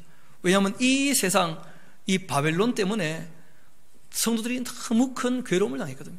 선하게 살려고, 의롭게 살려고, 참되게 살려고 힘쓰고 있을 때마다 너무 많은 괴로움 당했거든요. 조롱당하면서. 이에 한 큰 힘센 천사가 큰 맷돌 같은 돌을 들어 바다에 던지며 말합니다. 큰 성 바벨론이 이같이 비참하게 던져져 결코 다시 보이지 아니하리로다. 이거 굉장히 중요한 얘기입니다. 앞을 잠깐 봅시다. 여러분, 바벨론이 무너지니까 좀 이따가 페르시아 또 일어나요, 안 일어나요? 페르시아 무너지니까 또 헬라 일어나잖아요. 헬라 무너지니까 또 로마 일어나죠. 로마 무너지니까 또 마지막 바벨론 일어나죠. 이게 마지막인지 아닌지 알 수가 있나? 또 무너지고 또 일어나면 어떻게 해요? 이제는 끝이라는 거예요. 그래서 마지막 바벨론 때 있을 일을 충분히 말씀하신 거예요. 그 마지막 때 무엇을요? 징조를. 4분의 1이 죽는 전쟁, 별이 떨어지는 것, 3분의 1이 죽는 전쟁. 이걸 충분히 보여주신 거예요. 그리고 이 후에 무너진 바벨론은 다시 일어납니까? 못 일어납니까? 못 일어나요, 바벨론. 그래서 맷돌을 집어 던지며 이제는 이 바벨론 진짜 무너졌다는 거예요. 왜냐하면 5번씩이나 무너지고 또 일어났고, 로마로. 이게 무너지고 또 일어날 거니까, 그냥. 그런데 이제는 일어나지 못할 거라는 거예요. 그래서 우리가 마지막 바벨론 이런 말하는 거예요. 마지막 바벨론. 또 검은고 타는 자와 풍리하는 자와 퉁소 부는 자와 또 나팔 부는 자들의 그 소리가 결코 다시 내 안에 들리지 아니하고 어떠한 생업자든지 결코 다시 내 앞에도 보이지 않고 또 맷돌 소리가 결코 다시 내 안에 들리지 아니하고 등불빛이 결코 다시 내 안에 비치지 아니하고 신랑과 신부의 음성이 결코 다시 내 안에 들리지 아니하리로다. 너의 상인들은 땅의 왕족들이었는데, 여러분 알고 보니까 왕들은 원래 통치해야 되잖아요, 그렇죠? 근데 왕들이 전부 뭘 추구해요? 돈만. 그러니까 물질 만능주의죠, 뭐 자본주의. 여러분 처음에는 다 사람들이 신본주의라 그러죠. 신을 중심으로 살아갔었다고요. 그러다가 이제 인본주의가 되었죠. 그러다가 조금 시간이 지나니까 뭐가 되었어요? 물질주의가 되었다고. 물질이 좀 많아지니까 뭘 합니까? 향락주의로 넘어갔어요. 향락주의로 넘어갔는데 주의가 봤자 거기서 거기니까 결국은 이제 뭐로 넘어갑니까? 그렇죠. 허무주의로 넘어가기 싫어서 초월주의가 된 거예요. 그래서 사람들이 뭐 뿅 가는 거 그냥. 그러니까 사랑 영화보다는 그 마블, 슈퍼맨 이런 게 훨씬 재밌는 거야. 대박을 치고. 사람들이 막 초월적인 얘기, 인간이 경험할 수 없는 그런 막 이상한 것들을 뭐 하고 싶어 하는 거예요? 대리만족, 경험하고 싶어 하는 거예요. 그 초월주의. 이쪽으로 넘어가는 거예요. 극한 향락. 그거 보니까 초월주의로 가려고 하다 보니까 물뽕도 맞고 마약도 하고 자꾸 그러는 거예요. 그래서 사람들이 그냥 경험하는 이 향락 가지고는 안 된다는 거예요. 허무주의로 가면 다 자살하니까, 허무주의로 가기 싫으니까 초월주의로 넘어가는 거예요.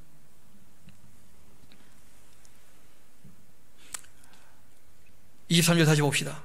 등불빛이 결코 다시 내 안에 비치지 않고 신랑 신부의 음성도 다 결코 다시 내 안에 들리지 아니하리로다. 너의 상인들은 땅의 왕족들이고 너의 그 복술로 말미암아 만국이 미혹되었다는 거예요. 여러분, 이 바벨론의 복술이 뭐였겠습니까? 우리가 적어놓으세요. 돈. 돈만 있으면 안 되는 게 없어요. 세상에서는 돈만 있으면 최고의 복술이 최고의 복술. 돈 있으면요 우주도 나갑니다. 우주도. 여러분 3억만 주면 우주 여행 시켜준다 그러죠, 그렇죠? 그렇잖아요. 선지자들, 성도들 및 땅 위에 죽임을 당한 모든 자의 피가 그 성경에서 발견되었다. 그렇게 말씀하신 거예요. 그래서 이 모든 억울함을 하나님께서 이렇게 신원하셨다 하고 이제 이 악의 종말을 우리에게 보여주시는 거예요. 여러분, 그런데 아직 마귀는 남아 있습니다. 그래서 우리가 일단 바벨론 다 무너졌으니까 쉬어야 됩니다. 바벨론 무너질 때 얼마나 애를 썼는지. 우리 10분 쉬었다가 7시 정각에 우리 모여서 나머지 이제 한 서너 장 더 정리하면 마칠 겁니다. 잠깐 쉬도록 하시겠습니다.